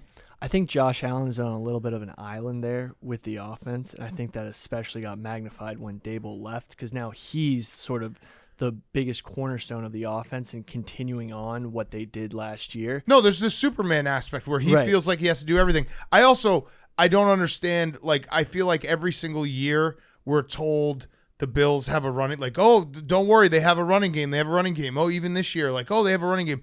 There was no running game today. No, so the Bills were actually the best running team in football over the course of the year. But it's not real. But it's not real. It's Right. Josh Allen scrambling with the ball when he feels like he has to put the team on his back. So Right. they don't have like a consistent running game to speak of which they're going to have to work on. They're going to have to do something. They tried to this year. They were in the market for Christian McCaffrey. And they just got blown up on both sides of the line. Like they were. That's like that. This was a game where they just were physically dominated at every position. Yeah, it's tough. This is definitely one of those mornings in Buffalo where you wake up and you're like, what do I do for the next 9 months of my life? Wait, let me see. Hold on. How are the Sabres? I was about to look it Yeah, up. I think the Sabres are like better than usual. They can order wing nuts. They They could can order get wing wing nuts. nuts. Good point. The Buffalo Sabres are better than usual, so that's not so bad. They are right now. If the playoffs started today, 1, 2, 3, 4, 5, 6, 7, 8, 9, 10, 11th. They might get into the playoffs. Yeah, but they're not many points behind. So Blue watch out. Jays are fun and 5 young. points out of a wild card spot. Okay. There you go. The Blue Jays are a good young team. Yeah, the Sabres have won 2 in a row. Hell yeah. DeMar Hamlin, that was, it was cool to see him there today. A lot of money donated. Yeah. A lot of toys will be purchased in Buffalo this We year. love Buffalo. CBS producers were probably furious at the snow. They just kept trying to cut to him. And Oh, you just couldn't see him couldn't at see all. him. At all. But they kept being like, there he is. It's like, Yeah. where? And Tony Romo. Oh, man, we're so right about Tony Romo. It's been fucking awesome. I get every time we watch one of these playoff games, I get like 100 tweets being like, I'm joining your guys' side. Yeah. And it's just like, yep. And we were, by some people in this room, called haters. Jake, When did I call you a hater? you were like, you guys just don't like the thing that everyone else likes. And I'm like, no, I yeah. think we're right on this one. Well, when- I don't know, Jake. When I think we're everyone right on zigs, this you one. guys zag. I don't think there's anything wrong with that. I don't know, Jake. What do you think about Tony Romo? Honestly, would you be able to work with a guy like that? Yeah. Well, yeah, he works with me and Dave, so yes. Like we're Tony Romo to the worst extent. No, it was fun. I don't know, Jim. All right, so yeah, Bengals. I think they're going to go to the Super Bowl again. It's a I very do. good possibility. I do. I like this team is just, and Joe Burrow. It's just they just fucking have swag, and they're just so fucking good, and they have like T. Higgins is a number 1 wide receiver. They have 2 of them. Yeah. It's crazy. It might have been a good idea for them to guard Jamar Chase a little bit this game. They He's so they just strong. let him hang out. They didn't really throw the ball deep that much, but there were several times where Jamar Chase was just standing in the middle of the field. Nobody around him. The thing that is crazy about Jamar Chase, and he makes incredible catches. He's super fast, but it's when he gets the ball and he just has guys bouncing off him, and he's like, "This is not a prototypical number 1 receiver." Because he's like smooth. This, Like- but he's just so strong. He's strong and smooth, yeah. Yeah, his strength is just insane, and he does it all. So yeah, I also just love when college teammates play together in the NFL. yeah, It's just cool. it is very cool. It is very cool. And then you get to see that clip of them running the exact same plays and throws. yeah, Nothing changes, man. It's wild. man, I feel bad for the Bills. Oh, yeah, there's DeMar on TV. Are we sure that's really DeMar? I was just thinking. Yeah, he's doing the heart thing. He's doing the heart Let's thing. have the That's him. conversation. Is that DeMar or is that a body double? That's him. He's doing the heart thing. All right. Before we get to the last game, you got a couple more ads, PFT. Yeah, before we get to the last game, I want to talk to you about our great friends over at Game Time. It was created by fans for fans. Game Time is the ticketing app that makes it easier than ever to score last-minute deals on tickets to sports, concerts, and shows that guarantee the lowest price. You guys use Game Time in Kansas City this weekend. Yes, shout out Game Time. Awesome tickets right at the lower level. Yep. Love Game Time. They cracked the code on how to score deals on last-minute tickets. It's possible with the Game Time app. Jake, do we know what the ticket prices are going to be for this weekend? Let's check them out. Let's open up the app I right can now. pull up my phone, the Game Time app. It's super Very easy to use. accessible. So first up is the NFC Championship at 3 p.m. Eastern, At the link. and you can get in for $878. The link is ready. That's going to be a hell of a Yes. crowd. Link's ready if you want to get into any games. I highly recommend using Game Time. They have the biggest last-minute price drops that you can find on the seats that you thought that you could never buy. The purchase process just takes two taps and 10 seconds. And once you buy your tickets, they're delivered directly to your phone. You don't need a printer. The app also allows you to easily share tickets with friends via text so you can get into the game seamlessly. You can skip the hassle, enjoy the moment.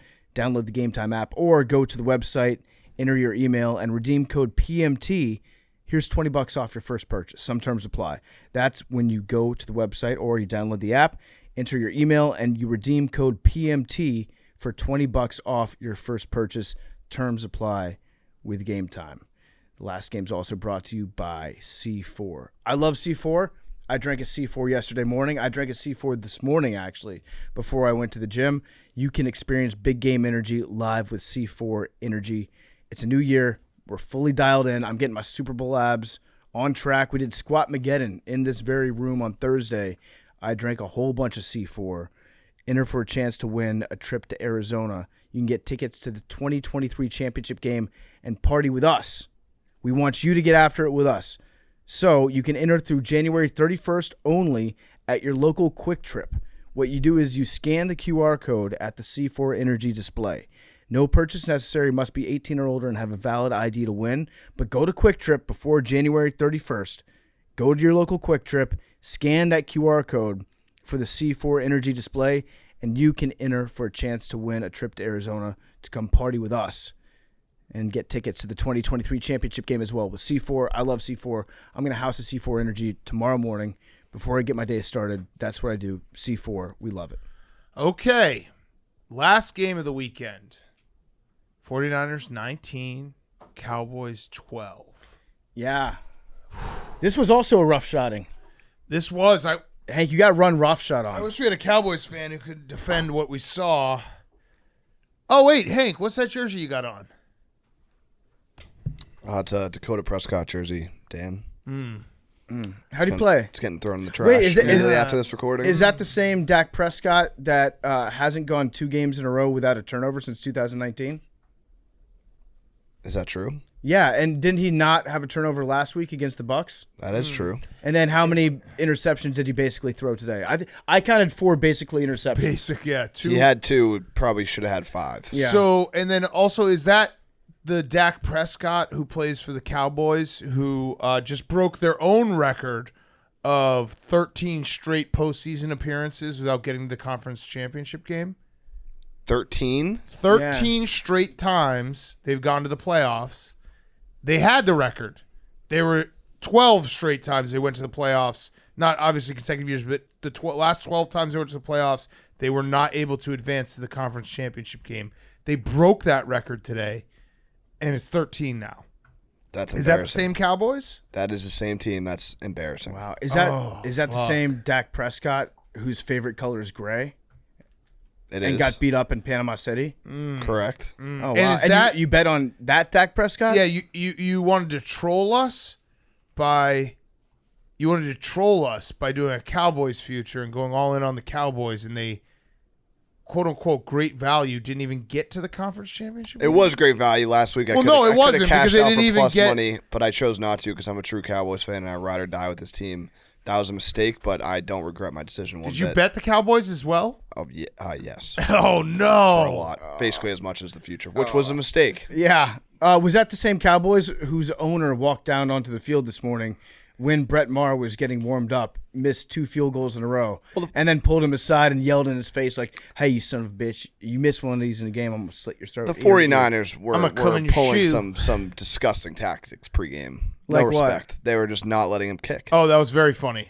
No respect. That was very funny. By the way, Unwritten we rules. should say we'll take the heat off Hank for a second, and we should say that Max won the Ray Allen bet. So I had the over in this game. Terrible, terrible bet. Hank had the Cowboys in this game and a Cowboys future. Even worse bet. Actually, like 4 times as bad of a bet. Max had the Eagles. He was the only one who won his bet this weekend. Max, would you like to tweet it out right now? Sure. Let's just. I mean, he's do been it. tweeting the whole show. Live on the air. I tweeted one thing. I said that the What'd you Cowboys are tweet? cowards. I was just thinking about it, and I just wanted. They are. Yeah, Cowards? We'll They're get to cowards. that. because they but didn't. are. They didn't Because want the I mean, birds. just that NFC Conference Championship game would have been so would've been special. biblical. It would have been It's disgusting that they're too cowardly to come into the link for the conference championship. That's true. They are. They are cowards. So- They bowed out. So Max, what are you tweeting right now? Hold on. Hey, why don't you say it as you do it? And your Yeah. grandma follows you on Twitter. Or do you My want me to grandma- read it to my you and you grandma does can? follow me I'll on read it Twitter. to you and then you can. No, I already have it. I already Okay. have it copied and pasted. What All is right, it? So go ahead. I forgot. Wait, maybe I don't. Okay, wait. No, I don't. No, I don't. Okay, so I'll get it for you. All right, so Yeah, pull up yeah. your Twitter, and you're gonna start with, "I'm getting there," I'm getting there. And then the next part is going to be I'm getting there. Period. Yep. When you masturbate, think about my tongue or your clit. You got all that? When you masturbate. Oh, did not spell that right. Oh wow, you How don't do do it. How do you spell masturbate? I don't know. I already. My phone's freaking out. Oh, okay. You're hacked. My phone is actually freaking Your phone doesn't watch you. no. So. time right now. Big brother. When you masturbate, Bait. Think about my tongue. about my tongue. Or your clit. Hold on a second. Oh, man, he's are you My hands are sweating. It's causing an issue. Are you getting horned up? Max did say his grandmother does follow him on Twitter. I think Max is getting horny. When Yeah. you masturbate, think about my tongue or your clit. or your clit And switching back and forth. and switching back and forth From my dick to my tongue. from my dick to your. No, my tongue. Ah, fuck. My bad. That's okay. You got it. From my dick. You're switching back and forth from my dick My to my tongue. He's eating her out and then also having sex. He's going AB, AB. Yeah. He's pressing all the buttons. Got it. Okay, send tweet. I also think maybe tomorrow morning when you wake up, you can do the follow-up.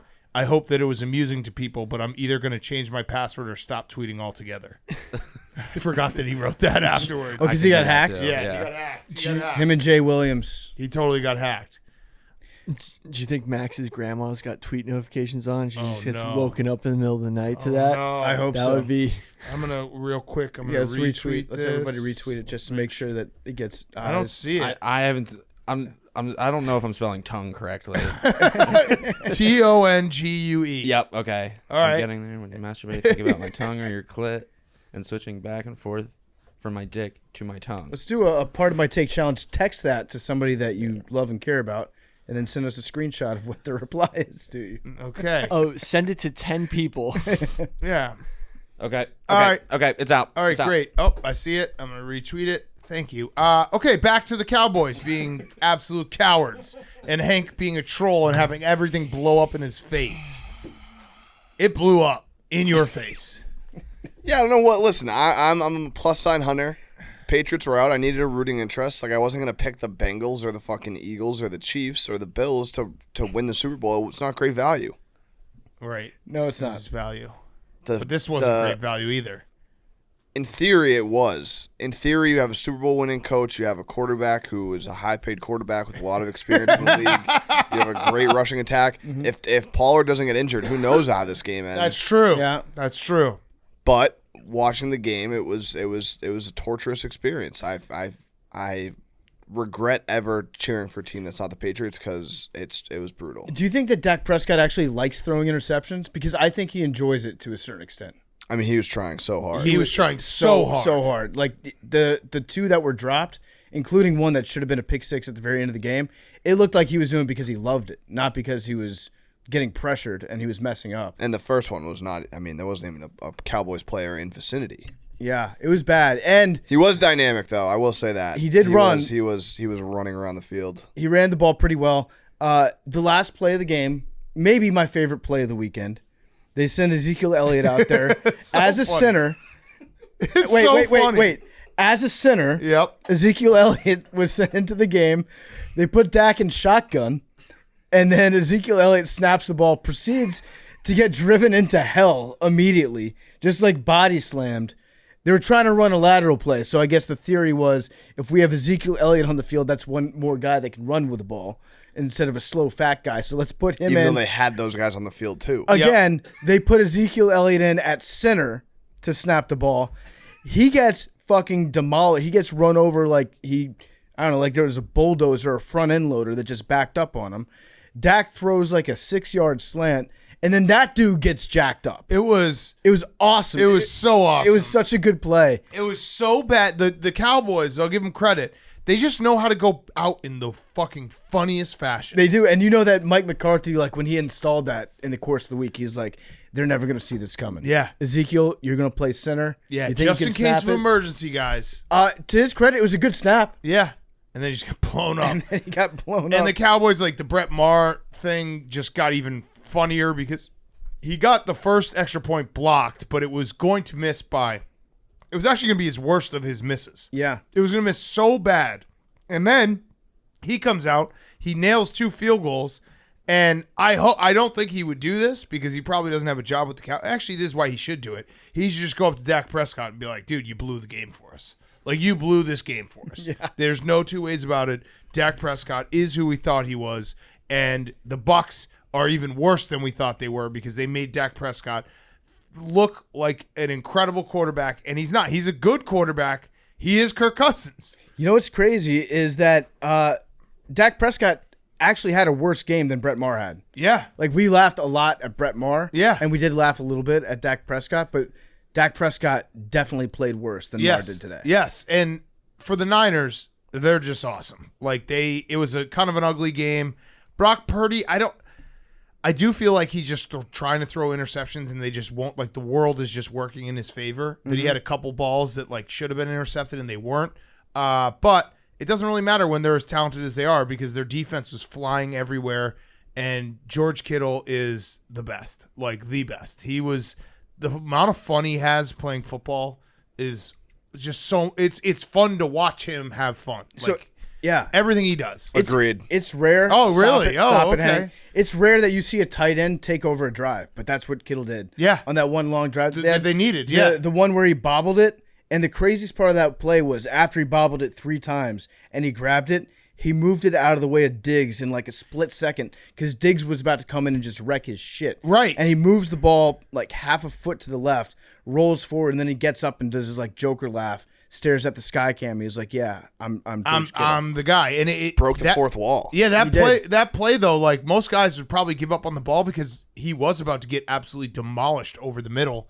And yeah, he's just the best. That drive was the George Kittle drive. He was like their a legacy drive. Yeah, their offense couldn't find a lot. Like they were able to run the ball late when they had to, which is kind of why they're such a good team. Is like they can, even when you're expecting a run, they can still run it down your throat. But that drive sealed the win, and it was Kittle, and he's the man. He really is. It was awesome to see. Hank, what do you think about Brock Purdy going into the link? I mean, you know what I think about Brock Purdy going in the link. Oh, so you're going to stay consistent. I thought you were going to reverse it and be like, Brock Purdy's the man. No. I mean, he played decent. Like, he made some throws. As a Cowboys fan, I was just dying, and they did it in the beginning of the game. They stopped the run, and it was like, let's make Brock Purdy beat us with his arm. He kind of did. All the third down conversions were still just like those cheap little slants and Christian McCaffrey making plays, but if the Eagles and the Cowboys were doing them no favors by not scoring. Like, I think if Dak Prescott could do anything and their offense could have done anything, they would have won the game by putting the pressure on. They didn't put any pressure on him. If the Eagles can put pressure on him and make him throw, he's throwing 3 picks. Yeah, because it does feel like it was. I could feel it. Brock Purdy's elite in play action and like 2nd and 5, and then when he gets into those long, obvious passing downs, it doesn't feel like it's the best. There are a lot of plays where he just has one read and go, but it turns out that one read is always open. It's always it's Brandon Ayuk or Deebo Christian Samuel McCaffrey, or Christian McCaffrey, sitting George down in Kittle. his zone. Yeah, His one read is always correct. Like, more offenses should do a one read offense if that person is always open in the one read offense. yes. If the Eagles fans are as crazy as Max pretends like they are, and they can't get in a rookie quarterback's head, like, that's a problem. You know, Because that's the other thing. Like, they obviously they play in Tampa Bay, but that's not the craziest atmosphere. Then they had a home game. The link for the NFC Championship game is going to be allegedly, possibly, kind of crazy. allegedly. So he should be pretty rattled. You know what's fun? This is actually the second time that Brock Purdy and Jalen Hurts will play each other. And the first time was an awesome 42-41 game, Oklahoma versus Iowa State. Brock Purdy had 5 touchdown passes. Jalen Hurts had 3 and ran for 2 as well. So they both had 5 touchdowns when they played in 2019. So we get to see. Maybe we'll get that Rivalry. again. This is like Baker Mahomes all over again. Yeah, kind of a fun game. Also Let's have forgot that. to mention it, but you think Jalen Hurts is like little Jalen Hurts revenge? Dable was the coordinator that benched him for Tua. Oh, wow. Wow. That's fun. And you still bet the Giants. I was a Dable believer. I was like, Dable's got his number. He knows him. Yeah. He knows him well. He did not. No. But wait, wasn't Dable also the guy that went back to Jalen and they were on like great terms? But he transferred shortly after, no? Well, no, he went, Jalen Hurts came in for Tua when Tua got injured. yeah. Remember he hurt his hip in college? But then he transferred. Then he transferred later, yeah. Fred Warner also is incredible. A linebacker shouldn't be able to do what he does in coverage. That play, yeah. When he turned around and ran down the field, Dalton Schultz. Yeah, and then he Or did was it it again with CeeDee CeeDee Lamb? Lamb. Yeah. Yeah, like he's just the Niners just have so many guys. They win dude offs. So now the question becomes, what do you do if you're Jerry Jones and Mike McCarthy is cleaning out his office on Monday?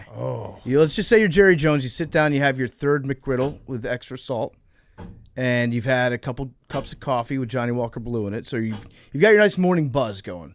Mike McCarthy comes in, and he's like, "Hey, boss, I guess I'll see you for a combine prep that we're doing in 3 weeks."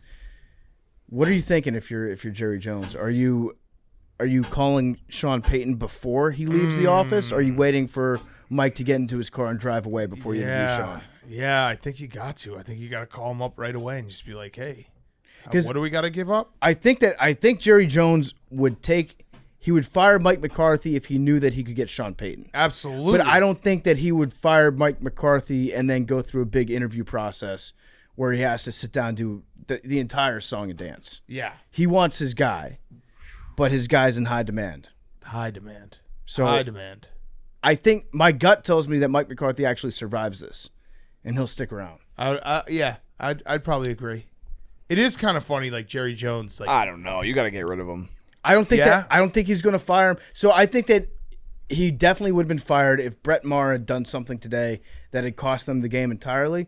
And then the question is, why didn't you get a new kicker? And everybody knew that this was painfully obvious. The guy missed 5 extra points in a row. But since he didn't actually cost the game, and Dak Prescott cost them the game, and Dak Prescott is the guy that Jerry Jones decided to pay $40 million a year to, I don't know that Jerry is going to want to fire Mike.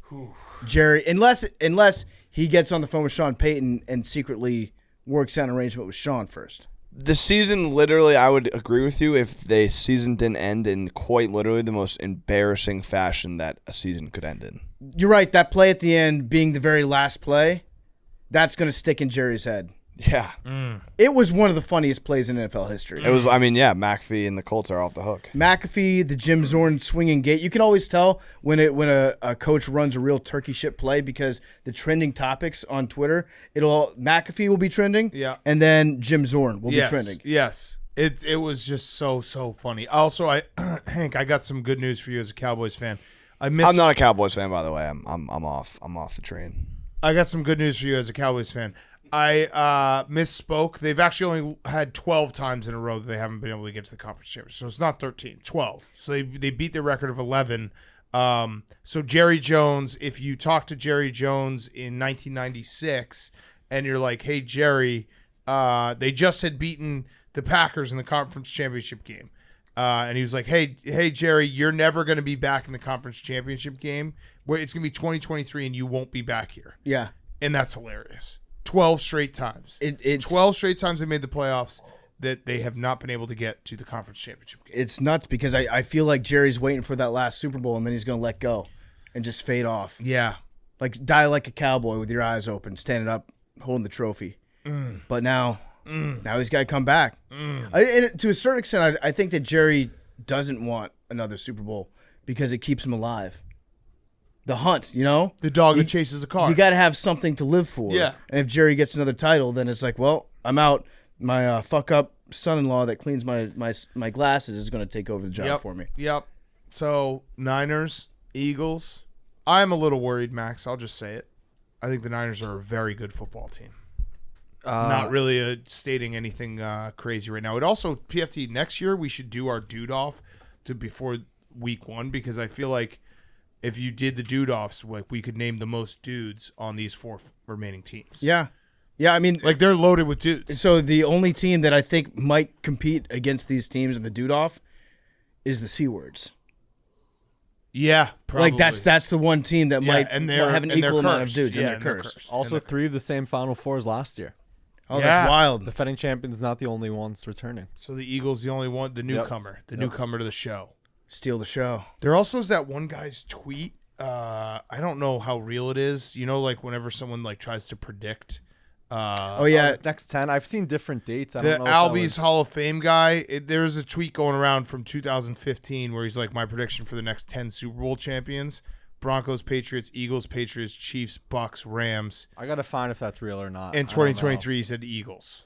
So that'd be cool. I feel like those are never real. Never. it's real. somebody that but does it's also like very cool. 100 tweets and Yeah. then deletes most of them. But if he did it in 2015 and he predicted the next 10, I don't know how that works. Maybe it's just Photoshop. I don't know. Either way, I always look at them. I'm like, Is damn, there- dude, NFL rigged. Is there a coin? Is there a coin that's I predicted don't know. this We need season? a coin on our side.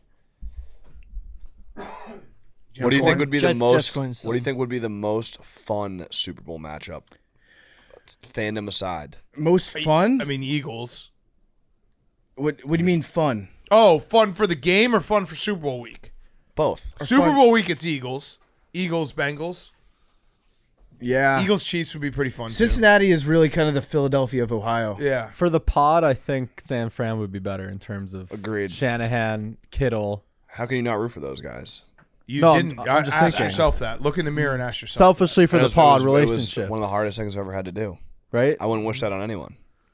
Pod relationships, San Francisco, Yeah. Cincinnati. Yeah. The difference between me and you, Hank, is if the Niners win on Sunday, I'll be so happy for Kittle. You just sat I'm there thrilled. pouting. No, I'm liking all those pictures. No, I'm That's not true. I'm coming at his butt to give him a nice pat in the You're booty. patting him You're in what? the booty. Good work, yeah. You're patting him in the booty. Yeah. Coming at his butt. Now, we could get some Eagles on. We know Kelsey. We hung Yeah. out with Yeah, him. we Competitor did. now. Lane. Lane. Yeah, we've had Lane on the is show. a fucking good friend What of if the it's show. a Kelsey Super Bowl and we have both of them on at the same time? That'd be wild. That'd be wild. Yeah. Who would the mom root for? Listen, if the Overtime. Bengals and Eagles get there, I'm doing a split sweatshirt Yeah. of both future tickets and just riding that. Damn, that'd be fun. Worst gambler ever finds luck. I once. think it'd be great.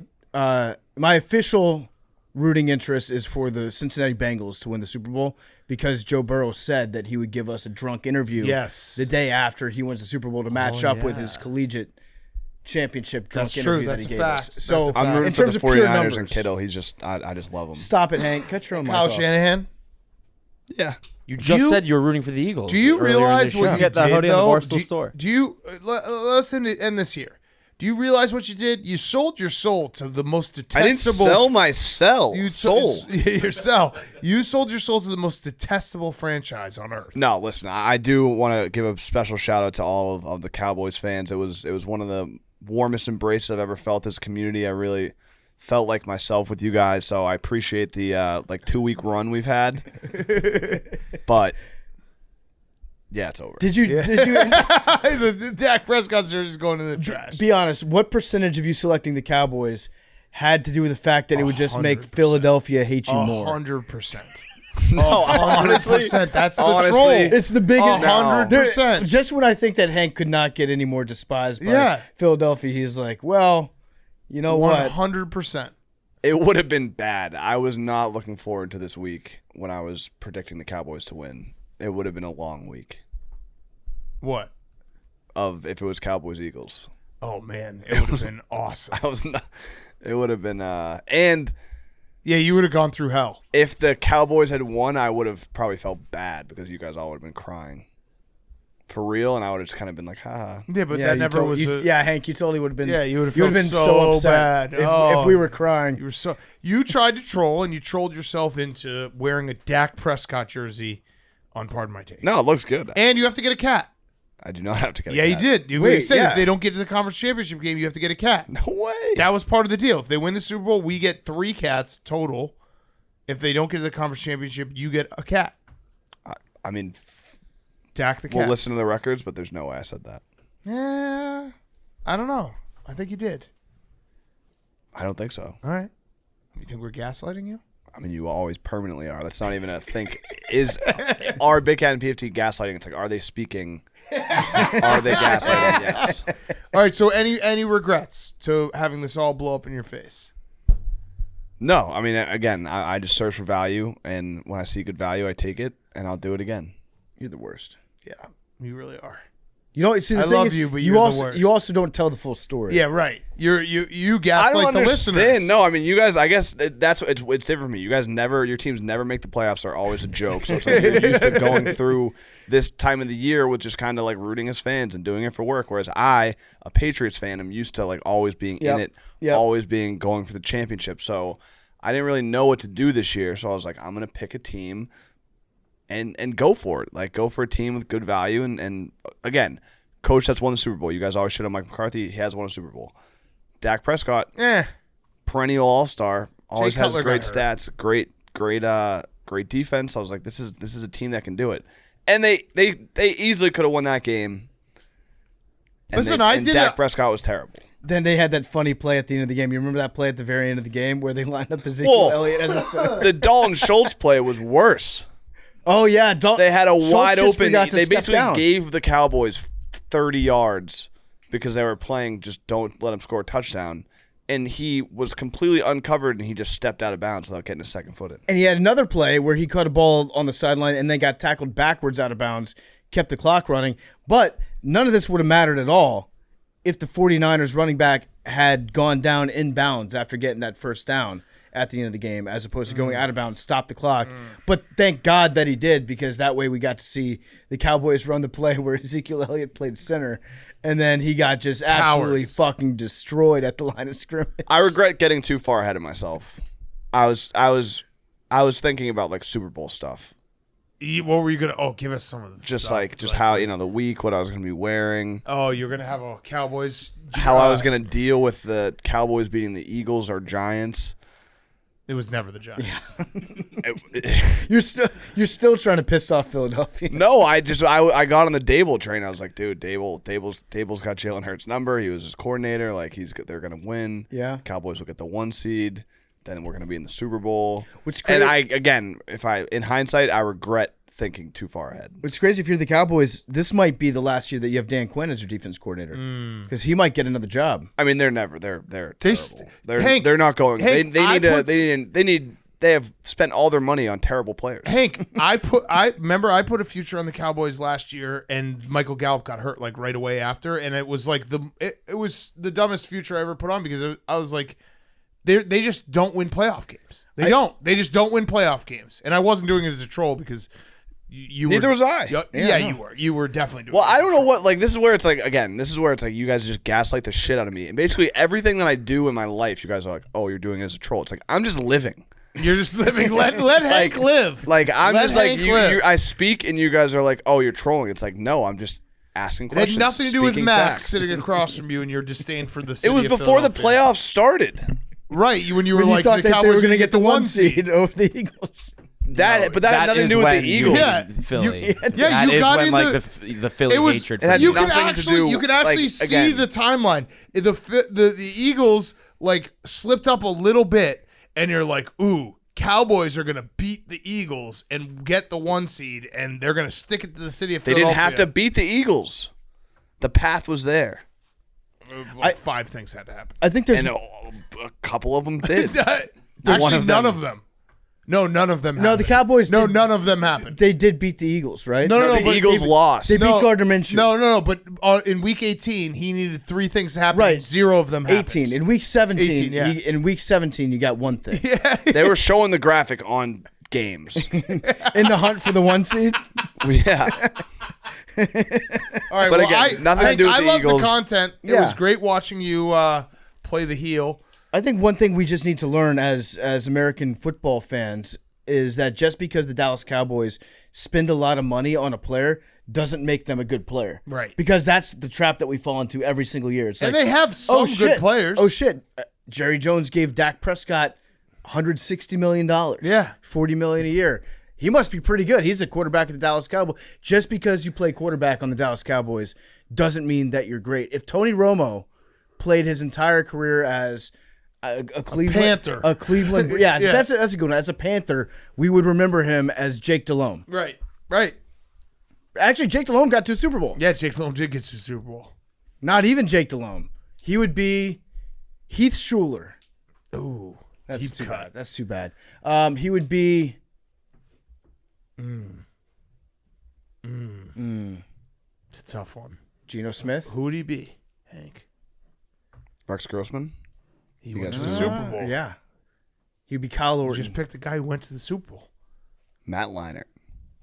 That's a decent one. Yeah. Although he had great success at USC. Legend. Either way, Hank, I love that you I did enjoy that you did this. It was a great storyline.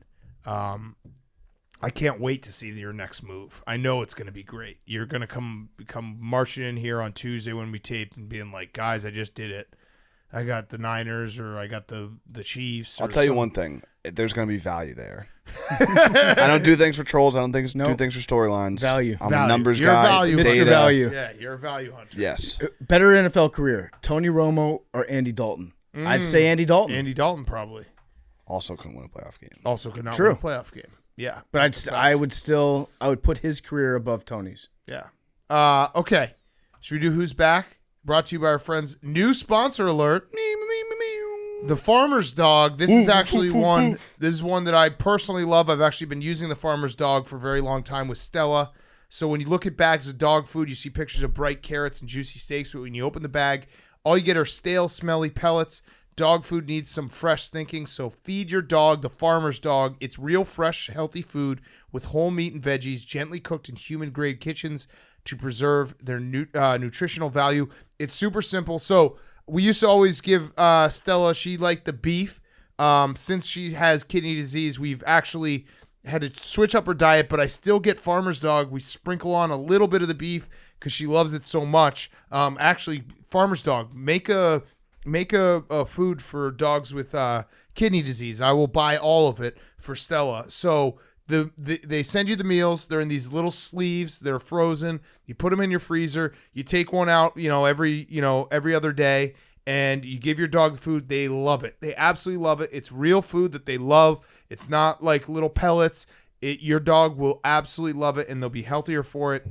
Meals arrive in pre-portioned, ready-to-serve packs, and because they're delivered on schedule, you'll never run out. Dog people all across the country have ordered millions of meals from the Farmer's Dog. It's never been easier to invest in your dog's health with fresh food. Get 50% off your first box of fresh, healthy food at thefarmersdog.com/PMT, plus you get free shipping. Just go to thefarmersdog.com/PMT to get 50% off. thefarmersdog.com/PMT. I'm giving my big cat seal of approval. I've been a Farmer's Dog client for, I don't know, like 4 or 5 years since they just started. I think they started in New York, and now they're everywhere. So check it out. thefarmersdog.com/PMT. Your dog will absolutely love the food that the Farmer's Dog cooks up. thefarmersdog.com/PMT. You get 50% off your first box of fresh, healthy food, plus you get free shipping. So shout out to Farmer's Dog making great food, and also try to make that kidney food for me. I will buy all of it. All right, wrapping up. Who's back of the week? My Who's Back of the Week. Speaking of Skip, Yeah. it is his co-host Shannon Sharp. LeShannon. This was an unbelievable, LeShannon, LeBron, an unbelievable storyline. The Grizzlies were playing the Lakers, and the Grizzlies are like they're just the shit talkers. They're just starting shit all the time, starting shit with the Warriors, starting shit with the Lakers, talking shit to LeBron. LeBron was getting heated, going back and forth.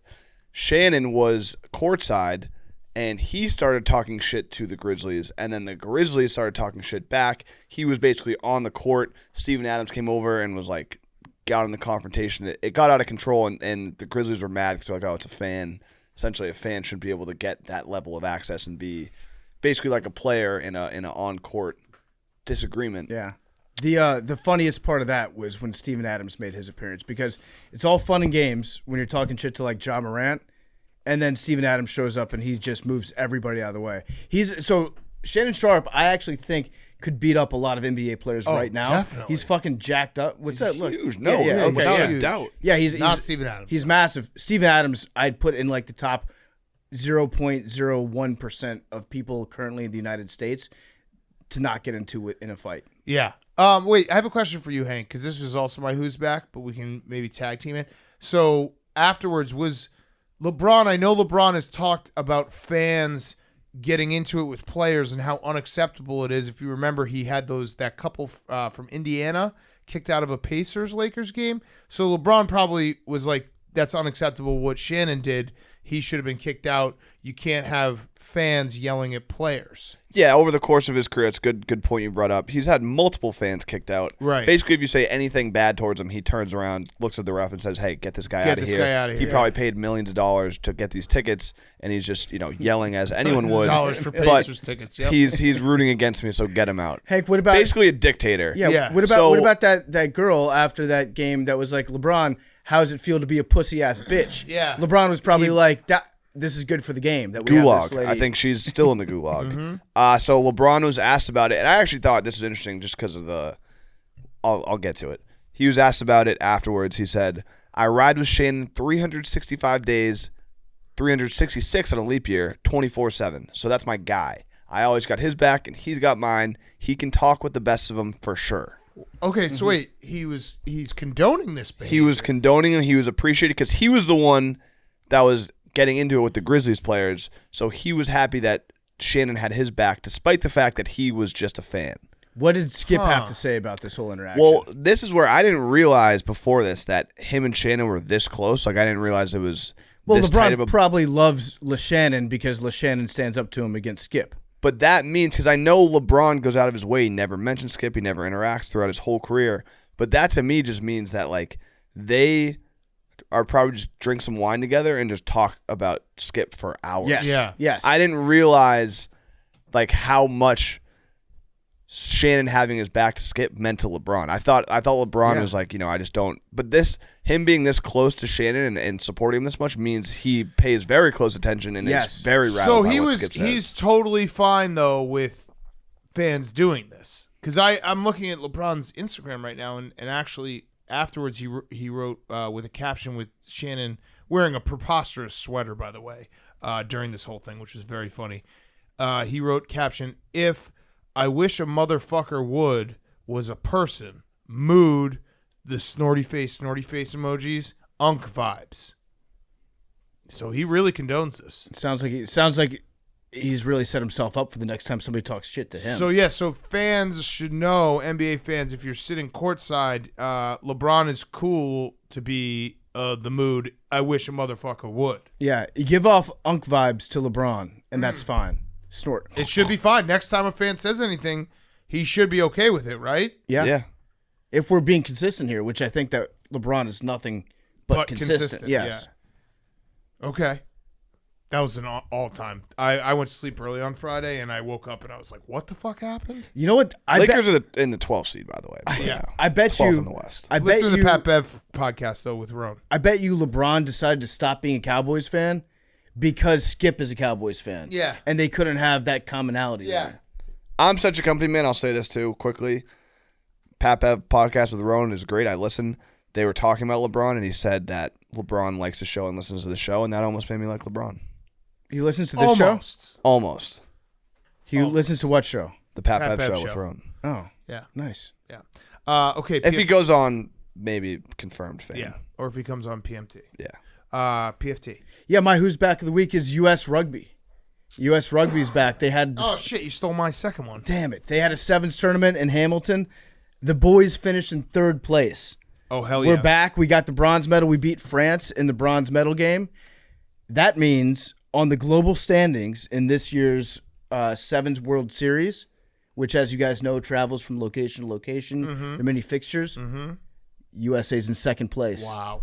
We're back. Hell yeah. We're officially back. Our team's good. One of the They're Yoffs. fun to watch. It's all Yoffs.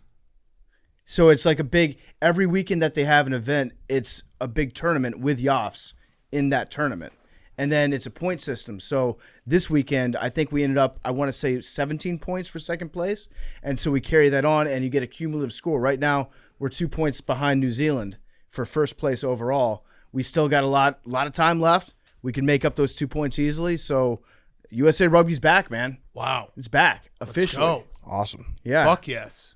So excited. I know you guys are. First So handball, excited. now this. You guys love USA Rugby. Love it. I'm more of a nines guy, but sevens is cool. We don't play nines. We play sevens. I'm an eights. We don't play eights. We play sevens. What else do they play for? I'm 14s guy. 15s. 15s. I was close. Sometimes 10s. Sometimes 10s. Uh, Never 8s. Never. I don't What think if that, 2 guys gets injured on the 10s? I don't think that there's 8s. What if one? What if Are there there's too many? 9s? Yeah, I don't think they're 9s either. Are It's there just too many men 7s. on the field on a 7s? Would that be 8s? 7s, if there's too many men, then you can get an 8. Yeah. Okay, so that's 8s. The I'm 8th man. an 8s guy. You're the 8th man Yeah, I'm an for the 8s U.S. guy. team. Yeah. All right, my who's back was also Major Unk vibes. LeBron is such a hypocrite. We should probably get courtside tickets to a game and just test that theory. I mean, he's down for it. Yeah. Yeah, he's in. He's in. Billy. My who's back is weird science. If you guys saw, Dalton Schultz today was wearing a weird thing around his neck, which is a Q collar, Oh yeah, which is supposedly Tony Pollard too. supposed to help protect the brain from injury during head impacts. But as we kind of saw later in the game, kind of was making bad decisions, lackadaisical footwork, didn't put his foot in bounds, took a hit, didn't get out of bounds. I have a theory. This technology was based off of woodpeckers, Yeah. and how it protects their brains, and basically it's supposed to constrict certain blood vessels going to your brain, so there's more blood in your brain. It's like a cock ring for your head. Yeah, I think these guys are just lightheaded. Oh yeah, and, yeah. and it's just he had a bird brain. Max, it literally is. Yeah. He's That's just bird brain. that's the same principle. I'm not a cock ring guy, but I know just I know sounded the like a bonk. physiology. Just sounded like a Sounding bonk like to a me. I know Yeah, the physiology you were for how it sounding works, like and a that's cock ring guy. so that means that the blood Just can. letting you know you're coming across as that a means cock that the ring guy blood right can now. get in, Screaming. but it can't get out. You are. I know Big how. time cock I know ring how guy. it works. Why? How? Why do you use it? I don't know, but why would you? Because woodpeckers have rock hard When dicks. do you usually? I don't know. When do you use it? Like special occasions and shit. the cock ring? Yeah. I don't need As a cock. What is As it? a cock ring My- guy? my What is birthday. it for? The cock The cock ring? Ask PFT, sir. He's a I'm resident actually- cock ring guy. It's to prevent damage to your head. Okay. But I mean, it makes sense. So what you're saying, Billy, is that they're cutting off oxygen to their own Yeah. brain, and that makes them make dumb decisions. At the end Yeah, of the that's game. what I'm thinking. Yeah. I like it. So I like where your head's at. Okay. Good job, Billy. Jake, finish us off. Never You worn- learn I've something never- new every day. never worn a PFT's cock ring. ring guy. But what is the point of a cock He's a ring? huge cock ring The guy. cock Ask him. ring- He'll tell you after. It makes it look awesome. Yeah. I don't know. Just like jewelry. Why do you wear a bracelet? He'll tell you the real Why? reason. Why after. do pitchers wear fighting necklaces in the playoffs? You've always said you'd love to wear a fighting necklace too. On my dick. Right. Yeah. They should do a copper fit for your cock. All right, Jake. My who's back is Mike Francesa. He's What? joining First Yeah. Take next week, February 1st. Him, Stephen A, and Mad Dog, all on that's the gonna same be desk. awesome. Is he going to be able to get Appointment up in television. time for that? Hopefully. I feel like I'm he's- very excited for that. That will be great. Yeah. He'll have all the takes. They What need were you gonna say? they need to take calls on that show. Hank, they what need were to you gonna open say? up the phone lines and let the people call in and get them started on some shit. I want to hear like the old school Francesa callers. I forgot how I didn't mention this. Speaking of rugby, but Tommy Paul, our guy, Sweet Yeah, he's in 16, the round of 16 of Australian Open. Open. is playing right now. Novak still in. Who is it? Tommy Paul. Oh yeah, he's our guy. Stooley. Who? Came to the office once and played ping pong. Oh and yeah, then we said yeah, if he yeah. ever we're like we'll interview a tennis player. He's the man. Shout out Tommy Paul, but He's our guy. he's my guy. Yeah. Is he American? Yes. Yeah. Yeah, He's Tommy Paul. Yeah. I remember we played ping pong against him. Yeah. Because Hank made it seem like he was a professional table tennis player. But then he came in and we're like, this guy's not that great at table tennis. And Hank's like, well, yeah, he's actually just a professional tennis player. Who's he playing? Djokovic. Roberto Batista Oh, Agut. okay. By the way, I did see Djokovic tried to get someone kicked out, and I always have been consistent with this. There's no booing or heckling in any sports. That was when That's he was just back last disgusting behavior. Don't have that happen. Yeah. It's gross, and those people should be banished forever. Yeah. Always been consistent. Anyways, with that. Mike and the Mad Dog with Stephen A. That will be fun. I'm very excited for that. And shout out Tommy Paul. yes. Our guy. No fucking Hopefully he went one. I'm gonna go home and watch. Credit to the Mad Dog, because the Mad Dog's one guy that's not afraid of Stephen A, and we'll get into his face. So Stephen A last week was late yeah. for a segment, and Mad Dog was like, you've been out here selling your book. You can't be late for this show because you're calling it to Howard Stern, promoting your stupid book. It's great. It's great to see somebody is. like on Stephen A's level. I can't wait to see Mike. I hope he falls asleep during the segment. It'd be very fun. He never the whole did 2 that. hour He never show. did that. Never did He that. never did that. I hope That never happened. it would also be very funny if like somebody famous died and then he got to bring back the who cares. Stanley. Who cares? All right. The gorilla. I'm gonna say something that I've never said before. Follow back after this if you want to go down a rabbit hole. It's unreal content. Okay, nice. Yeah, no, he's a great fall. Great fall. I'm gonna say something I never said. Well, first, have you ever gotten this? No. thing? I think I'm rooting for Hank in this one, just this time because he's so down. So look at him. Hank, you he's in should acid washed jorts, a Dak Prescott jersey, and he bought Cowboys Nikes. He can't be down worse. You gotta take number 4, Hank. For your guy. For Dak. How many years? 14? 12 straight times. 12 times. 12. Hank, you did get like the European tourist jorts.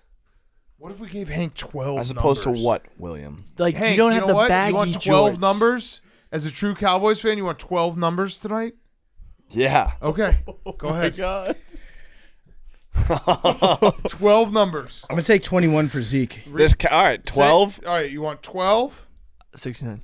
11, 11, 10, 10, 9, 9, Wait, 8, 8, 17, 17, 6, 6, 34, 34, 96. How many is that? 96, 1, 2, 3, 4, 5, 6, 7, 8, 9. You have 3 more. 88, Okay. 4, 4, 13. 13. Okay. I have them written all here. This counts towards the money? Yeah. What? He's a loser. He's not going to get it. Fuck.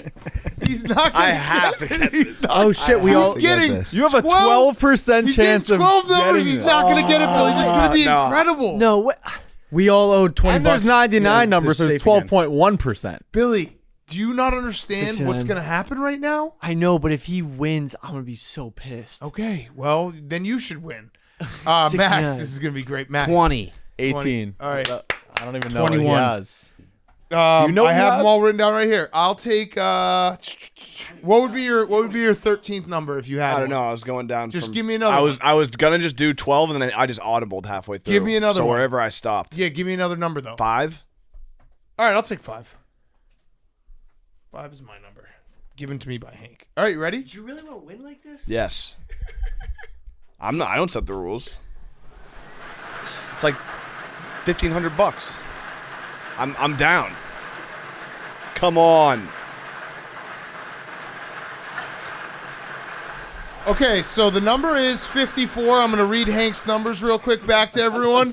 12, 11, 10, 9, 8, 17, 6, 34, 96, 88, 4, 13. Damn. Hank, you did not get it. You had 12 shots.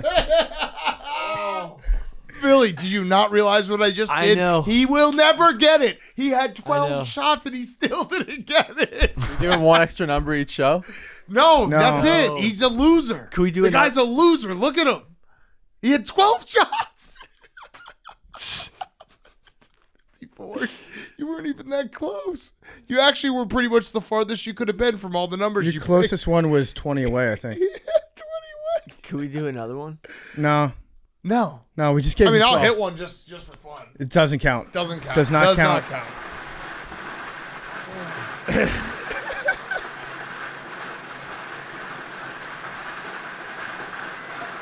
'93. Oh, he did have 96, so he was close there.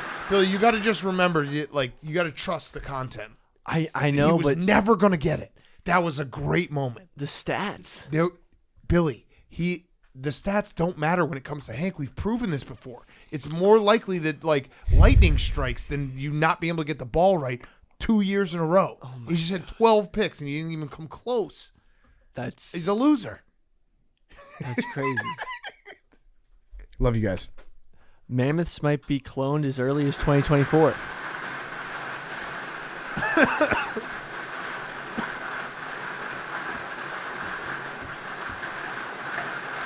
Oh, still didn't get it.